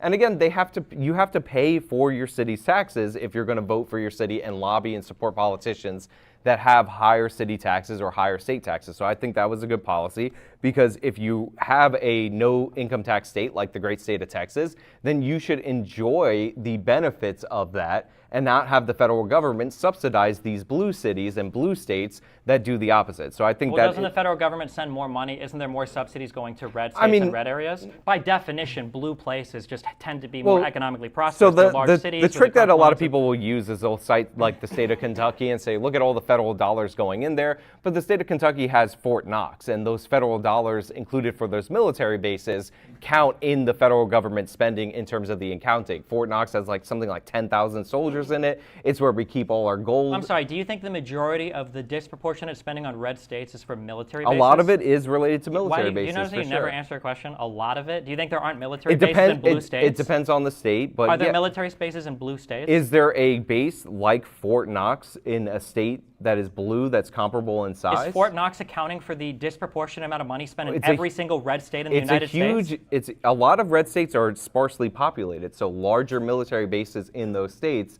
yes, are going to be disproportionate in terms of spending. Wouldn't the sparse population of a state contribute to its lack of economic contribution to federal funds? Isn't that the whole reason why red states tend to need more? Like all you're doing is making an argument because they don't have many people because in it would there. based on what they're paying into taxes. We would grade based on a per capita basis. Obviously, would we not? Like we would account for their population in that metric. Don't people on military bases pay taxes? Sure, but the federal spending in terms of raw dollar amount in a state with a smaller population is going to represent a bigger portion of that state's GDP. Like this is like basic mathematics. Well, you're using a phenomenal conspiracy theory to It's try not to a, it's not a explain. conspiracy It theory. is. The ultra well understood economic theory is that cities, not saying good or bad, cities are always more economically prosperous. I didn't say they They're weren't. always generating more. You're trying to make it sound like the lower amount of total citizens in a state is going to mean that a higher percentage of federal funds are spent on the military bases, and that's going to account for the difference in subsidization of those states. That's exactly what your argument is. You're completely misunderstanding. What did I just say that was wrong about your argument? If you're spending on a military base a fixed amount of the defense budget in a particular state that is sparsely populated, then that fixed amount is going to represent a bigger percentage of their GDP as compared to their tax rates than it would in a larger state like California. My point is basic math. You're just trying to go end around to argue just to argue. The point isn't basic math because yes, you don't even know how many military bases are in these states. You're hedging this whole argument on the assumption that I don't know the number of military personnel in every state. Kentucky is often used as an example. I'm not using Kentucky as an example. Well, that's great. Kentucky is often used, not by you in this moment. Like I'm not saying you just said that. I didn't hear that from you. Do I need to clarify that anymore? No, it's just a Kentucky's fantastic, often one-off argument. I happen to know that here's a question. Do you think there are more military No. My point is that you actually don't know. That's why you're making this point. So Kentucky is often used because people like to go after Rand Paul on this, and it turns out the bulk of this federal welfare spending, supposedly, that's going to the state of Kentucky goes to exorbitantly large military bases, which represent a larger portion of a small state like Kentucky's budget as compared if you were to put Fort Knox into the state of California. Again, I'm not sure what is so hard to understand about this. You understand that 10,000 soldiers in small state of under 1 million population, like in theory, would be a bigger percentage of that state's economy than in the state of California, which has 38 million people. Like that should be pretty straightforward. Yeah, I'll look up this, but I don't know. I'm looking up Kentucky's largest spending areas per capita were the number 1 is public welfare, number 2 is K through 12 education, number 3 is health and hospitals, number 4 is higher education. Is that from the education. Kentucky state budget? Obviously, the Kentucky state budget is going to be there. So you're telling me that I'm going to try to find the exact amount of money spent on military bases in Kentucky. I'm curious. Do you think that if we equalize for military spending, do you think that's going to significantly change the amount of federal investment if we adjusted that on a per capita, that's going to significantly change the amount of federal investment between blue states and red states? Oh, for sure, yeah. Okay. I don't think it's going to. It's a novel economic theory that I've never heard posited by anybody in my entire life. I think you'll probably, because there are definitely poorer red states. I think you'll probably end up with more red states on the top or the bottom of the list, depending on how you're counting it. But it won't be so glaring by comparison. So yeah, it's definitely going to shake up the order significantly. Gotcha. And the only reason I know this is because I remember this being specifically argued against Rand Paul about the state of Kentucky. I'm sure Rand Paul has said it, but I... No, it was argued as a way to insult Rand Paul, and then when people looked into the state of Kentucky, this is what they found. Interesting. Okay. Although Kentucky, I mean, technically they have a blue governor, so are they a red state? I would say yes. Anything else, James? Sure thing. I'm going to ask this one. Who is better at preventing or reducing crime in the U.S.? This is actually an interesting question because I would say old Senator Joe Biden, crime bill Joe Biden, the best Joe Biden of all time, would be significantly better than the evil orange man who passed, what's that stupid law called? The First Step Act. But new Joe Biden? Nah. Like, he doesn't have it. He's all about diversity, equity, and inclusion. He's so obsessed with fighting evil white racism under every rock that he has Pete Buttigieg looking for racism in highways. Like, this guy's not a serious person. This is true. Go look at his speeches. This is not a serious person. This is what the Biden administration is focusing on, and they're seeking to forward the progression towards going softer on crime. And the proof in the pudding is in the number of consent decrees that have been issued by the Biden administration, which is dramatically up from the Trump administration's. In fact, I think the Trump administration might not have put a single police department under consent decree during his entire term. It might have been one, and there might have been some leftovers that screw up the count from the Obama administration, but Joe Biden, he's going absolutely wild with it. He did it to the Minneapolis PD, who honestly, if we're being perfectly honest, have had no major scandal worthy of this ever in their history, and definitely not in their recent history. If we're holding presidents accountable for, I guess, crime and stuff that happens in the country, I'm pretty sure Donald Trump loses because of the George Floyd riots, like, end discussion. If we're going to hold him accountable for stuff like that, I mean, those happened under Trump. Also, as a quick thing, I did look up what Sean said, and I can see that the federal funds that were spent in Kentucky, 3 is the Department of Agriculture at $2 billion, 2 is the Department of Veteran Affairs at $2.5 billion, and then 1 is the Department of Defense at $8.3 billion. So I'm out of here. Yeah. I'm just kidding, actually. Department of Defense was number 3 at $8.3 billion. 2 was the Social Security Administration at $19 billion. And 1 was the Department of Health and Human Services at $116 billion. So the idea that military bases are what's playing into Kentucky's absorption of federal funds is bullshit. And Kentucky was your go-to example, so I'm guessing this is probably the most extreme one you could find. So that's bullshit. No, this is nonsense. We have a ton of spending on healthcare in the United States and Social Security. But you're talking about welfare spending in particular. Are you counting Social Security and Medicare as welfare? I'm saying that the federal funds that are absorbed by Kentucky and spent on things like this are well, not primarily going to... How much does Health and Human Services go to these other places? I don't know, but I know that blue states pay more in federal tax receipts, federal funds tax receipts, or federal tax receipts than they get back on average versus red states that tend to absorb more because, I'm going to have to go into my red Google states machine tend to be right more now. sparsely populated. Red states don't have the same level of economic prosperity as cities do. Not to any fault of rural people, but they just tend to not produce as much economic activity. I'm going to have to go into my Google machine now too. Did you hear the other question, or are you like? Yeah, about the crime thing. I mean, in terms of what presidents can do on crime, I'll give Donald Trump a little bit of credit for the First Step Act. I think that reducing the amount of time people are spending in federal prison is, in general, a good thing to try to curb that down. But our federal prison population is just not as important. And if anything, I think that the things that Donald Trump did there, Sean would probably disagree with.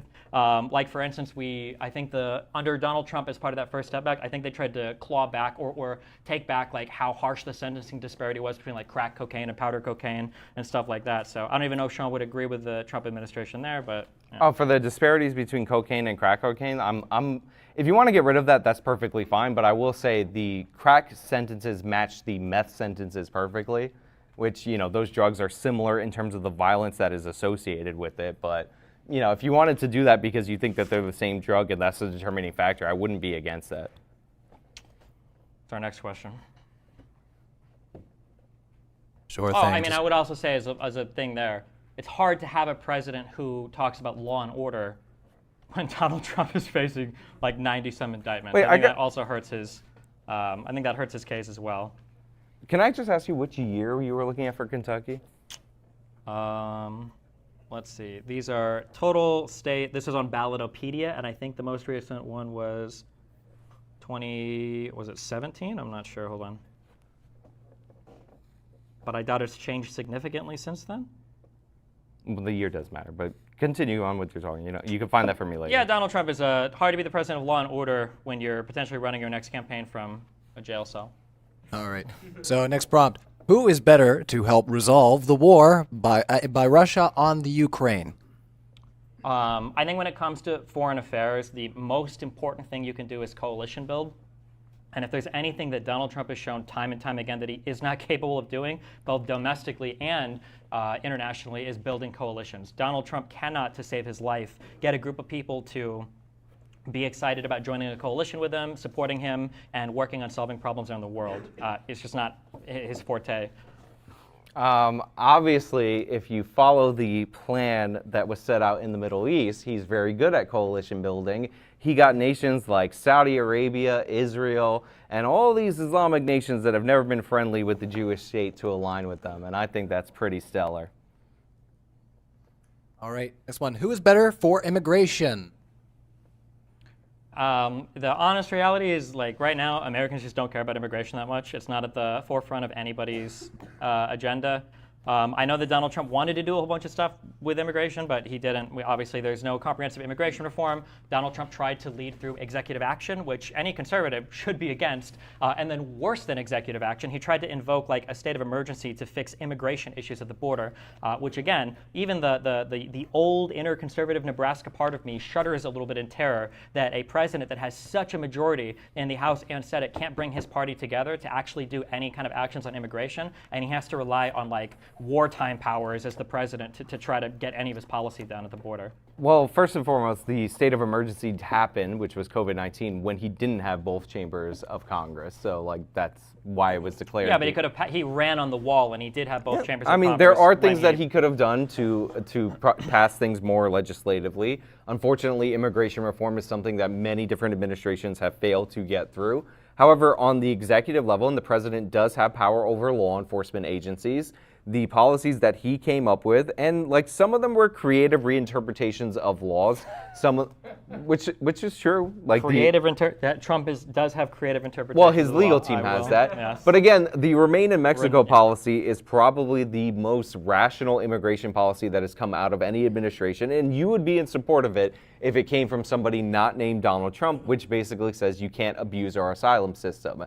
And Biden ran on letting these people surge to the border. They did surge to the border. We're dealing with unprecedented migrants coming into this country, and now people are feeling the effects of it. So I completely disagree. I think more people care about immigration than ever before because they're being shipped all over the country. This isn't just a problem that you could say, oh, well, screw you to the southern border states. You guys suck. You guys deal with it. So I do think the Trump administration is clearly better on immigration, just based on the facts and the numbers. So, no. First of all, when we say feeling the effects of it, I'm pretty sure like unemployment in the United States is unbelievably low right now. Labor shortages are massively affecting like every single state. The idea that we're feeling this like surge of illegal immigrants like destroying the country everywhere, I don't think that's true. I don't think that's true. And also, when I think about like Biden and Kamala Harris, wasn't one of her most famous like meme quotes early on? Wasn't it her looking at the camera being like, "Do not come"? Yeah, after the fact. Like, wasn't that literally like their policy of like, hey, like, after we get overwhelmed, they're like, okay, maybe this is a little ridiculous. What are we overwhelmed by? Just like after the migrants started getting shipped to New York City and to Chicago, Brendan Johnson and Eric Adams suddenly visited Mexico and the southern border. So yeah. Wait, were they upset because they were being overwhelmed by migrants, or were they upset because people were being shipped in buses by other governors with absolutely no place to stay?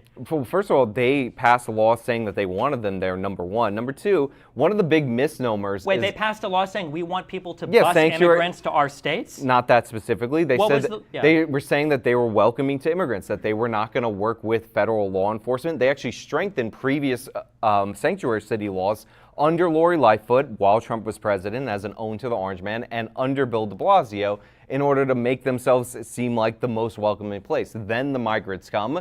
New York City has to cut 5% from everything in the budget, according to Eric Adams, and all of a sudden it's a problem. All of a sudden it's a national problem. Wait, do you think when somebody says we want to be more welcoming to Number immigrants, one. that means Number you want people two. shipped up in buses from the border with no homes? Number to stay? two, the percentage. What an unbelievably Number bad two, faith the interpretation percentage of that, but the okay. percentage of migrants that are actually being shipped from Greg Abbott is actually low in comparison to two things. One, the amount of migrants being shipped by the Democratic mayor of El Paso. And by the way, these migrants are being shipped, they're asking to go to New York. And the reason why they're asking to go to New York and Chicago is because they have policies that incentivize them to go there. So in New York, we have a right to shelter law, which means if you go up to a New York City official and you say that I want to be housed, then they have to house you. This is one of the reasons why, because they passed a ridiculous law without thinking of the consequences, that they're spending so much money on this problem. Under Chicago law, they don't verify your immigration status before they put you through these programs. So yeah, Greg Abbott's doing it. It is a political stunt. The reason you're getting so upset, and I can hear it in your tone, is because it's working. It's making people think about immigration in a way that they didn't when it was just the problem of southern states. And now, all of a sudden, these super blue governors, all the blue governors like Hochul, and blue mayors like Eric Adams, and I give a credit to Brandon Johnson, he's still doubling down on migrants as of right now, are feeling the backlash from it, and they're pressuring the Biden administration to change policy. So yes, for sure, it's more on the minds of people across the country than it was before. Yeah, the idea that there are these massive migrant problems, it's always a Republican talking point to go to the border, take some pictures, and try to act like this is a massive problem. You don't have to go to the United border. States. You could just go to But, Times Square now. I don't think... Grand Central Terminal, they're coming in. Yeah, I'm pretty sure I was in Times Square 2 months ago. I must have missed all the illegal immigrants flooding the streets, but maybe I just didn't go to the right place on... Maybe I just... Yeah, I've seen scary homeless people there, but I don't think I saw a surge of Spanish-speaking sombrero-wearing immigrants that are in the bus station that have no place to. They don't actually. But maybe I must be going to the wrong place in Times Square. When you go there, you can take pictures of it. Show it to me. They don't actually wear sombreros, bro. You just did a racism. Yeah, I'm sure. I just did a racism, but shipping people up from the border with no place to stay, dropping them They off. want to go to New York. I'm sure they do. They want to go to New York. Why should it be Texas and Arizona's problem and not the problem of the people who pass laws and who vote for the people at the national level that want to welcome in migrants? Why should it just be based on your proximity to the border, who has to spend the money and resources to deal with this? Different states deal with different problems. New York had to deal disproportionately with COVID, and I never hear conservatives they never stop talking about how horrible the blue state New York was ravaged by COVID, largely because that's one of the largest international crossing points in the fucking world in terms of traffic. They also put the elderly in nursing homes. Yeah, that didn't happen. And guess what? And Donald Trump was such a failure in bringing his base together. He cries every time he's doing a speech that won't take his vaccine. Are you comparing migrants to? Are you comparing migrants to a virus? No, you're pivoting. I'm not pivoting. I'm asking you about your analogy. I'm saying that different states in the United States have different issues that they deal with. I'm sure that border states, especially southern border states, are going to have a different issue that they deal with for migration. But even the idea that border states are somehow united on their discontent for immigration doesn't make sense, because California is a blue state and they probably have more illegal immigrants than fucking any state of the United States. I mean, that's fine for California. If they want to live up to their values, they can. But the difference is that immigration policy is expressly a federal issue. So you're saying that the states have to pay the cost of this federal policy based on their proximity to the border, but also they can't really initiate any policy to change it. But then you have these people in these blue states, in these blue cities, who on a national level vote for people like President Biden, who said he wanted these people to flood to the border as soon as he got elected to office. Hold on, just check. This was in the campaign. Biden said, I want people to flood to the border. Asylum seekers welcome. He's going to open hold the gates. On. Flood. Asylum seekers let me finish the quote. Let me finish the quote. Okay, yes, he said flood to the border. You can look it up. Was he talking about illegal immigrants or asylum seekers? Well, some of these illegal immigrants are abusing the asylum system right now. That's their go-to move. Gotcha. Okay. Hence the Remain in Mexico policy. But yes, they asked for these immigrants to come. All the Democrats in the Democratic primary were competing on how open they could make the border. I remember one of the twins, the Latino twins, one was the mayor and one was a member of Congress. His name eludes me at this time. He was talking about how he wanted to decriminalize border crossing. I just forget this guy's name. I think it was Juan Castro or Julian Castro. Those are the two twins. But whichever one was running for president, like that guy was like, he wants to decriminalize it. They were basically competing on who could be more open to immigration. Well, I don't even know what that means. Like, don't we want the border crossing to be like decriminalized? Do we want to arrest people that come to the United States? Yes, I want it to be. You a want to criminal hold offense. every single. That's the most open border policy I've ever heard in my life. I You want every single like encounter at the border to take all these people and house them in federal No, prisons? you arrest them, you charge them, and then you eject them. You arrest them and okay, Yeah. I don't know. Okay, so then you wouldn't want them put into jails. I want them sent back. Okay. One of those rapid deportations that you can actually do at the border, which is why they claim asylum, to avoid that. All right, we're gonna go into our Q&A now, everybody. So everybody who was here before, you know what to do. If you weren't here earlier, just make a line from here to the back. Please move to the left if anybody needs to get by you. Thank you so much. Thank you to our speakers. And come on up, your first question. Thanks for the lively debate, gentlemen. My question is for Sean. Yes. Are you familiar with the country and the company that nearly all of our mobile silicon and the silicon used by our military comes from? I'm not. Taiwan and TSMC is where all of it comes from. And one of the large things that Biden did with that CHIPS Act is bring some of TSMC manufacturing over to the country. So just a point of clarification. Right. Yeah, I'm not saying that it's all 100% bad, but a lot of these companies were going to ramp up production in the United States, and this was just a subsidy on top of this. TSMC was not. Okay, I mean, they might not be in That particular. Act, that act brought TSMC over. Sure. I think Intel wasn't there a statement by Intel that they were waiting on whether that legislation would pass before they started. I think Intel. Was it? Yeah. Yeah, I'm not surprised by that. There's legislation being kicked around, and you want to wait so you can get that because it's a huge subsidy to you, then you would probably do that. Yeah, I'm not too informed on like illegal immigration, but one statistic I did see is that a large portion of illegal immigrants are actually overstayed visas. So would you fake news, or what do you? Oh yeah, a huge portion of them are overstayed visas. Like, So do we just send them back? I mean, I would do case by case basis. It depends. Like, you On know, that many people? I don't know what the number of people is, but that's why I would try to do a case by case basis, because if you try to eject however many millions of overstays there are, that could be a logistical nightmare. All right. So yeah, you could give people a chance to reapply, get legal status or whatever. Sometimes people go through the process. They get a student visa, they graduate, and then they end up with an issue where they try to get a work permit, that gets denied, and then they kind of stay and they're in limbo. I would let those people like reapply, try to get through something. And just quick for both of y'all, lame question. I know Dusty can answer it like two good things about Trump, tax cuts and stuff. Sean, I want to ask you two good things about Biden. That's what. Oh, two good things about Biden. I will say the fact that he has continued to double down on arming the Ukrainians in this conflict, like we do have to have a check against Russian aggression, and like I think that that's a good thing, even though a lot of people on the right don't think it's a good thing. And another thing about Joe Biden is, I mean, I really, really liked his speeches. All right, thanks for your question. Next up. My question is about civil asset forfeiture. So in 1984, Biden was the one that put in for the Comprehensive Control Act, which allowed for civil asset forfeiture. When Trump was asked about in a meeting with a bunch of, I believe police leaders about civil asset forfeiture, what he thought about it once it was explained to it, he says it's a wonderful, great thing. I believe it's a violation of our 4th, 5th, and 8th Amendment right, that they can take money without convicting you of a crime because he suspects it's related to some type of criminal activity, and you cannot, it's very hard to get those money and assets back because the government has immunity. So between Biden and Trump, are any of them making any progress to change that thing? I think they're both wrong. Can presidents do Thanks for your anything question. about? Isn't civil asset forfeiture? Wouldn't that be like a police department by police department thing? It was actually a bill that Biden supported in 1984 that allowed for it to happen. I would say, so unfortunately, there is some common law that backs up civil asset forfeiture, but I do agree.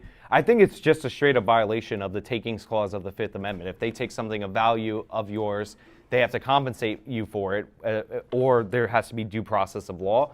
The Department of Justice can decide whether or not they're going to federally do this on a federal level. And my guess would be, and this is based solely on the Obama administration, that Biden might be more apt to do this because I believe Obama did it, but I don't know. And I don't know if it continued through the Trump administration or not, or if they reinstated the policy. Quick clarification. I believe the Fifth Circuit Court just had a case where they used the Fifth Amendment to get around qualified immunity or absolute immunity or like that. They tried to say, it was the police came in, destroyed my house. The police have immunity, and they were able to use that clause of the Fifth Amendment to get recovery just recently this year. Yeah. I think it's a terrible policy. It is a clear violation, in my opinion, of your Fifth Amendment rights. If I had to guess, I would say Biden would probably be better for that specific policy at a federal level, but that's completely based on the prioritization of it under Obama's Justice Department, assuming they're similar enough. All right, next question. I'm more than a little confused on some of your positions, and I don't think it's my fault, so I'm going to see if I can sort that out. You're capitalist, consider yourself capitalist, right? Sure. And also would maintain that inflation is a bad thing? Yeah, inflation is a problem. Yeah, there's a couple high inflation. There's a couple of ways. This isn't like an exclusive list, but there's a couple different ways that you can handle inflation. You can either implement policy, and you can try and use taxes to take those funds out of circulation to reduce the money supply. Alternatively, you can increase the number of goods flying around the market for those dollars to chase them, or you can increase the overall number of people. Given your positions on immigration, I'm trying to sort out whether or not you don't understand the principles of the economic system that you claim to hold, or if you just don't like immigrants coming into the country for no particular good reason, or don't really care about inflation. So, I mean, this is an interesting proposition that increasing immigration is a good solution to economic inflation. So the government spending too much money, injecting more money into the economy through stimulus, chasing the same amount of goods, which actually during the pandemic was a decreasing amount of goods due to what you call supply chain shortages that he accurately points out were occurring worldwide, caused inflation, again, worldwide. Now, maybe the effects in the United States were lower in comparison to those countries due to a number of reasons like having the reserve currency and all that. But regardless, the idea that in order to deal with inflation, we should give up control over our borders, I don't agree with. I'm not going to support. And there's nothing about me not liking immigrants to say that people in this country that are citizens of this country have the right to determine their own immigration policy. So you're just inconsistent and chill with that. It's not about being inconsistent. There are other ways to address inflation. Like you just said, increasing the number of goods available. Well, we had a lot of lockdowns in the economy that restricted supply. I would be against those lockdowns. That's a consistent position. And I don't think we should give up control of our immigration policy in order to fight inflation. But considering yourself capitalist, we don't have it in the Bible of Capitalism by Adam Smith. We don't have it in the various teachings and books and speeches. Look, the done by market Milton economy, Friedman the that market economy immigration is cool. We don't have it from all of these capitalist sources over literal centuries that immigration is chill, and you even have it from Milton Friedman that illegal immigration is the best kind because it's the one that's easiest to exploit. Yeah, so like I said, I'm a capitalist. I'm in favor of private property rights and people making economic decisions based on voluntary transactions. I'm also an American, and any citizen of any country in the world has the right to determine their borders, determine who comes in their country. And even though this isn't like a capitalist utopia or whatever, you can still hold these positions. My preferred economic system is one with minimal regulations, people's private property rights protected. My preferred nation state is one that actually has the people of the nation dictating its policies, which are including immigration. All right, next question. All right, so I have a bit of a hypothetical question for both of you. Who do you guys think would have handled COVID better? Or better yet, who do you think is better at handling crises and why? Between what are the options? Oh, Biden, Trump. Well, Trump was president during COVID, and so like you can grade him on how he handled that. I mean, it's an unprecedented virus and all that. But I do think, even though I don't like the way that different local municipalities went, that giving it to the local governments was a better option because you could have different governments experiment on what policies they wanted to implement.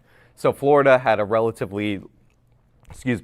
Florida had a relatively limited lockdown. Places like New York had a severe lockdown. And you can see the consequences of that, not just in terms of the virus, but the post-economic consequences of that. People leaving certain cities, like the city of New York, that lost something like 400,000 residents, not to dying from the virus, but due to people just wanting to move out. California being a net population loser for the first time. So we could see each of these individual states and their laboratories of innovation at work. And I feel like, and the real options at the time were going to be Hillary or Biden, but I think Biden, with this new virus and that new opportunity, would have went for a more national top-down approach. So that being said, honestly, governors handled it better, in my opinion, than President Trump did, because there wasn't like a ton of national direction on it. Yeah, I think we've seen a number of emergencies internationally and domestically, and I think that when it came time for Biden to handle things, I'm pleasantly surprised that I think Biden has done an exceptionally good job at building coalition and consensus. Domestically, it doesn't really count as emergencies, but when we talk about legislation, Biden has passed more major legislation than anybody thought he'd be able to with a 50-50 Congress.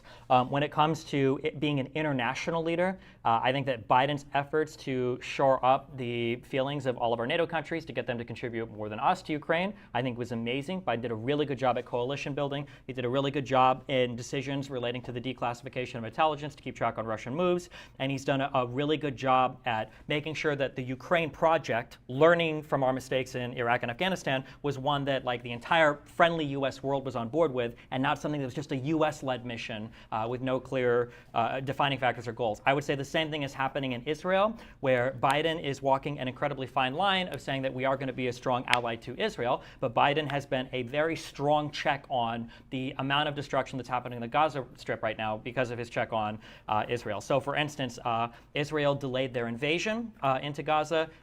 Israel was encouraged to allow humanitarian aid in, and Israel has been encouraged to, with severe pressure from the Biden administration, to dramatically curtail or limit or be careful of the amount of civilian destruction, with explicit warning from the United States that you are going to lose support if you act in a reckless manner. Internationally, that was fine. Domestically, if we look at the differences in COVID, it's hard to compare, obviously, because you had one before and one after. But Biden, what did he promise? In 100 days, he would have how many vaccines rolled out? He had it done in 48 or 52 days. Biden worked to make sure that almost every American, I think it was 90% of Americans in the country were within 1 mile from a COVID vaccine distribution center, which was amazing.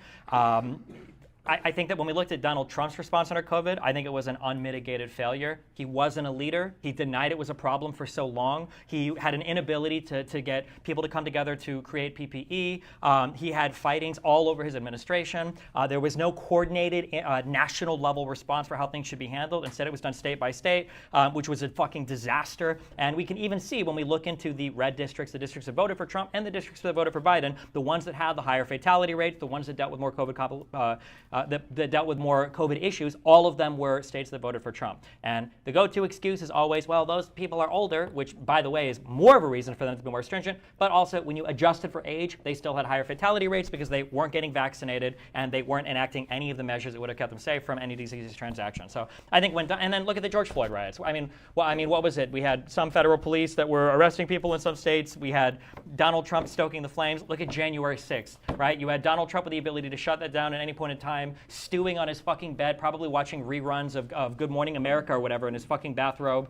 Donald Trump has not been a leader on any of the crises that have occurred in the United States ever. He hasn't been a leader in any international crises that's occurred ever. He's just a fucking loser. I don't know what to say. Yeah. So first of all, Trump, I'll have you know, was in the beast reaching for the steering wheel, according to the reports during January 6th. All right, and you had a follow-up there? No. Thank you for your answers. Thank you so much for your question. I mean, he cheated. He gave answers off topic. I'm just saying. All right, your next question. Yeah. So as the lone Republican Trump supporter here in the entire room, which I'm sure there's some people that didn't raise their hand, probably feel the same way, but they're just not there yet. It's fine. Interested in engaging a hypothetical, please. So somehow, some way, Biden is ruled medically incompetent. Pre-election, post-election, whatever. Now, that turns into Harris versus Trump. I'm sure you got a million things to say about that. I would like to hear them. But could you sell me on the idea of Harris if you had to? I would vote for Terry Schiavo over Donald Trump, just because of the type of administration the Democrats would back, like the general policies of the two administrations. The Republican Party, even if you're a Republican, you have to admit the Republican Party is lost out to sea right now. They don't know who they are. They don't know if it's a party that is fiercely allegiant to Donald Trump, even if it means walking off a cliff. They don't know if they'll support other Republican leadership. Like the Republican Party is just a collection of or not a collection of, but it's essentially like a schizophrenic, like wandering blind person in a forest trying to figure out, where to set up camp. I truly don't know. And I'm being a little bit mean, but I almost say that with the tiniest bit of compassion, but not much because you chose Donald Trump, so the deal with the devil that you made. But I wouldn't trust the Republican Party to do anything competently right now. They can't even choose how long did it take for them to get a fucking speaker in the House? Like, this is an unprecedented failure in leadership, even with a majority in the House. I don't know how any Republican can look to the current Republican Party and think that, like, these are the people that I want to lead us. I can't imagine. Just to engage, like, really quickly with that hypothetical, first of all, the Republicans are so good at getting a Speaker of the House. They actually got 2 in a single congressional session. That's pretty damn That's one impressive. way to look at it. Okay. Very efficient right there.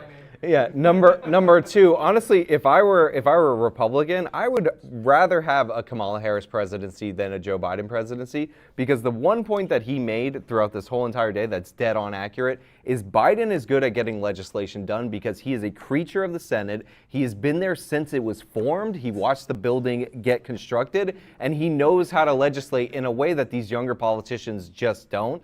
So, like, I personally, because Kamala Harris is more unlikable and worse at getting things done because she just doesn't have the experience in the Senate, it would be similar to Obama not being able to get that legislative achievement, would rather have Kamala in the White House as an enemy of the person in power, if that makes sense. Excellent. All right, next question. So you brought up New York City when you were talking about like losing population, but to my understanding, the population drop was across cities in general across America, and the 3 largest cities that lost population were actually cities in red states. It was Jacksonville, Missouri, St. Louis, and then I think it was some city in Utah. So why do we only talk about like blue state cities losing population when it's in fact a trend that seems to have occurred across cities across America as opposed to just concentrated in blue states? So, I mean, first of all, in terms of cities losing population, I don't think that those are the top 3, but I could be wrong, so I'll just... That's in percentage drop. Right. Sure, because I've seen, I've done stories on this, and to be fair, I remember like a San Francisco, a New York being in there, but I don't remember where they were on population versus percentage. So, like, you could be right. We can just concede that point, like, right off the bat. Certain cities that are losing population, they may be in red states, but they may also be blue cities. Now, I don't know about the city in Utah. It could be Salt Lake City, which I would think is more reddish city or whatever, but that's not the point. So the reason people talk about cities in terms of their government and like the loss of population is because typically the cities enacted the policies that presumably drove people out, not the state. Like if you're leaving Houston, it's probably due to policies enacted by the city of Houston, especially if the state of Texas overall is gaining population. Now, New York State also was losing population because they were leaving not just the city, but they were leaving the state. California as a whole was losing population because they weren't just leaving San Francisco or Los Angeles, they were leaving the state. So like there may be like different cities that people were fleeing due to, like their jobs became remote and then they decided to want to live wherever they wanted. Sure, but like overall, when we talk about the impact of policy, it seems to be disproportionate in blue cities or blue states, especially when it comes to COVID policy. How do we know that people were leaving the cities because of like bad liberal policy versus them leaving just because like housing is getting more expensive? I mean, they were already living there that whole time, and then they just decided to up and leave when the lockdowns went down. And I'm sure there's like exit surveys that you can look at that would like, why are you leaving this place? And I'm sure it's a mix of different things. But well, yeah, but then, like, are you? So you're saying that the trend of people leaving cities was done solely because of COVID lockdown policies? No, I didn't say so. But did I not just say that there would be a multiple of reasons and like? Well, so when I ask why do you think people are leaving cities and you give COVID policy, you're either saying that's the primary reason or the only reason. I think it's a huge reason, but like hold on, you always use reason. When you say huge reason, what does that mean? So is it the biggest reason? But housing affordability would depend on the circumstances. So a lot of people left Silicon Valley and they went to Mexico City. And that was specifically because it was cheaper. So probably for them, it was housing. Sure, so let's do a comparison. Do you think more people left cities because of COVID policies or because of the cost of housing? I think it was because of COVID policies overall, especially if you factor in the fact that they couldn't go into work, so they didn't have to be there. They could work remote. Okay, and if that trend is continued into today of people moving out of cities, do you think they're moving out of cities because they're traumatized by COVID policies, or do you think it's the cost of I housing? mean, they might have already moved on with their lives in their new state. Like the people who left New York State aren't returning now that the policies are being reversed, so they might have settled wherever they wanted. Well, you said New York State. You meant New York City because you were New York talking about City city and policies, New York right? State are losing population. Okay. Which would lead it to not be technically probably about housing prices, because housing prices in overall New York State are pretty low. But if they're moving all the way to Florida, it might be due to the policies of the state and or city. All right. Smile, Ozian. You're on camera. There you go. Your question.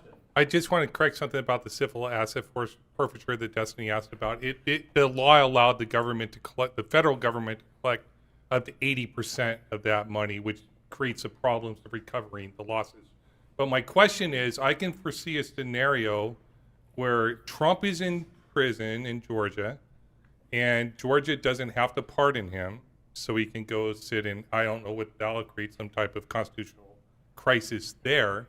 And Biden becomes unable to run, and then you got a third party candidate. You got RFK Jr. that's declared, and the race currently is polling between 14 and 20%.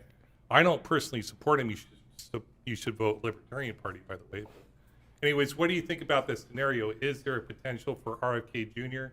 to become president? And if so, what do you think that would mean? Listen, I put RFK Jr. in the same camp that I put Andrew Yang, Tulsi Gabbard, and all the candidates of that ilk. They're running for president of the internet, and our Constitution actually bars them from being president in two offices at the same time.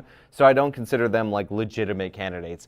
As for this idea that Biden's going to be declared mentally incompetent to run for president, it's not going to happen. If he's alive, he's running. The guy's wanted to be president since like 1848 when he first started running for president. Like he's spent his whole career in politics. In real terms, he's been in the Senate since he was 30. This has always been a goal in his life. And the fact of the matter is, like, I can joke amongst this like politically literate crowd about Biden basically being a dead person, but your average everyday American does not know that. Like, they're not watching Twitter videos of him fumbling words or anything like that. So not only is he going to run, but he's probably the Democrats' best candidate as of right now to run.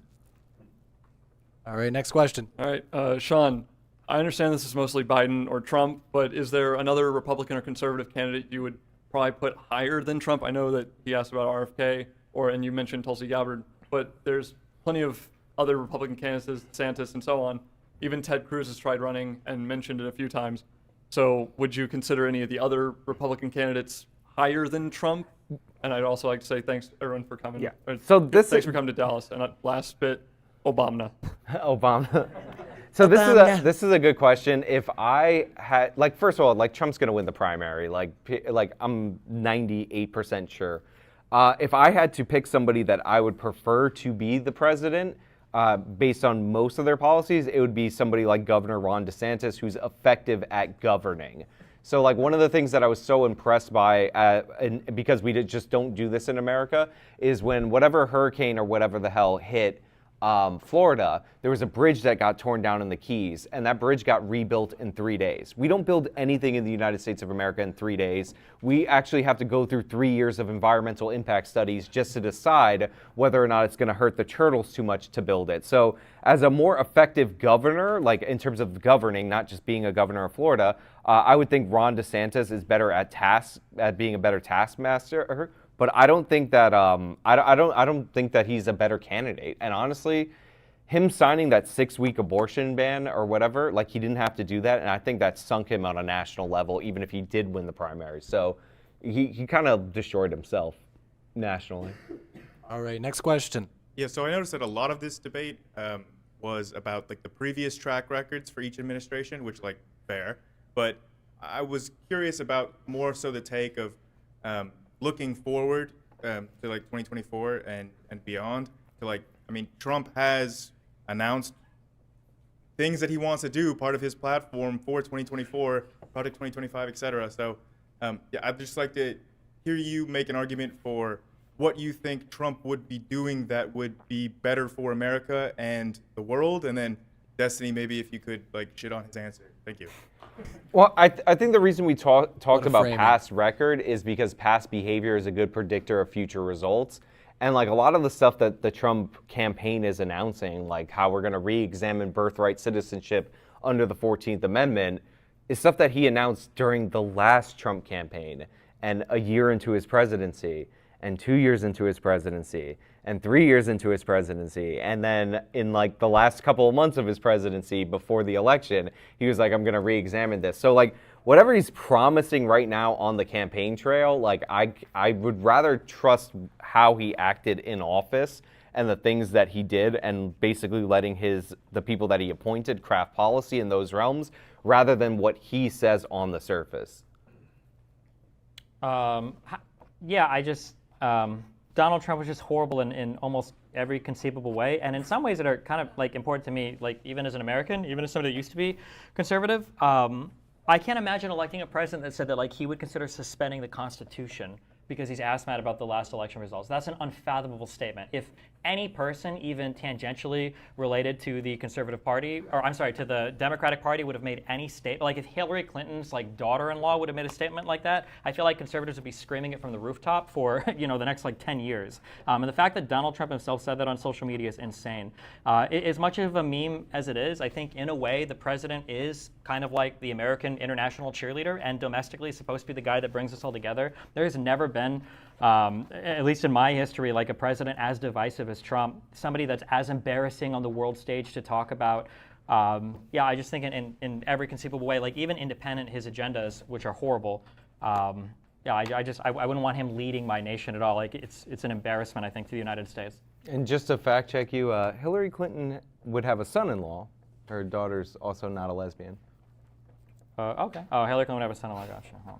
Also, as another minor fact check, I can't find literally anything that says that COVID policies were a reason why people left cities. I know there's a big meme conservatives said, but I don't think there's a single data point that shows that at any point whatsoever. All right, next question. You've mentioned Biden's cognitive decline, which I guess fair enough. He's like 108. But I've seen Trump in action, as have other folks here in the audience, and I can't necessarily speak for everyone, but I think there would probably be consensus that the guy's a few fries short of a Happy Meal. And I wanted to know how you felt about that and whether or not you disagreed or conceded to that. Just hungry. I mean, yeah, Trump does like fast food a lot, but to go with, to move off the analogy, yes, there is a slowing down of Trump. Like the benefit of these guys is you can watch them on tape. There is a slowing down of Trump from his younger years. Like he talks with a little bit faster pace and all that in his youth, but more or less it's the same person. There's a huge decline, and I invite anybody to watch Paul Ryan versus Joe Biden in that debate between Joe Biden then and Joe Biden now, at least in terms of his ability to speak. Now, whether that's because he's losing cognitive ability and thus his ability to manage his stutter, or there's legitimate mental decline that we should be concerned about, is honestly completely irrelevant because, again, most of the American population doesn't watch these clips of Biden. So like I said, it's noticeable, you notice it, but I also added that this is not going to affect his electoral prospects at all, in my opinion. And in fact, him not speaking so much because he doesn't want people to see this might help him because Trump's going to be on the campaign and put all the focus on him. It worked the last time anyway.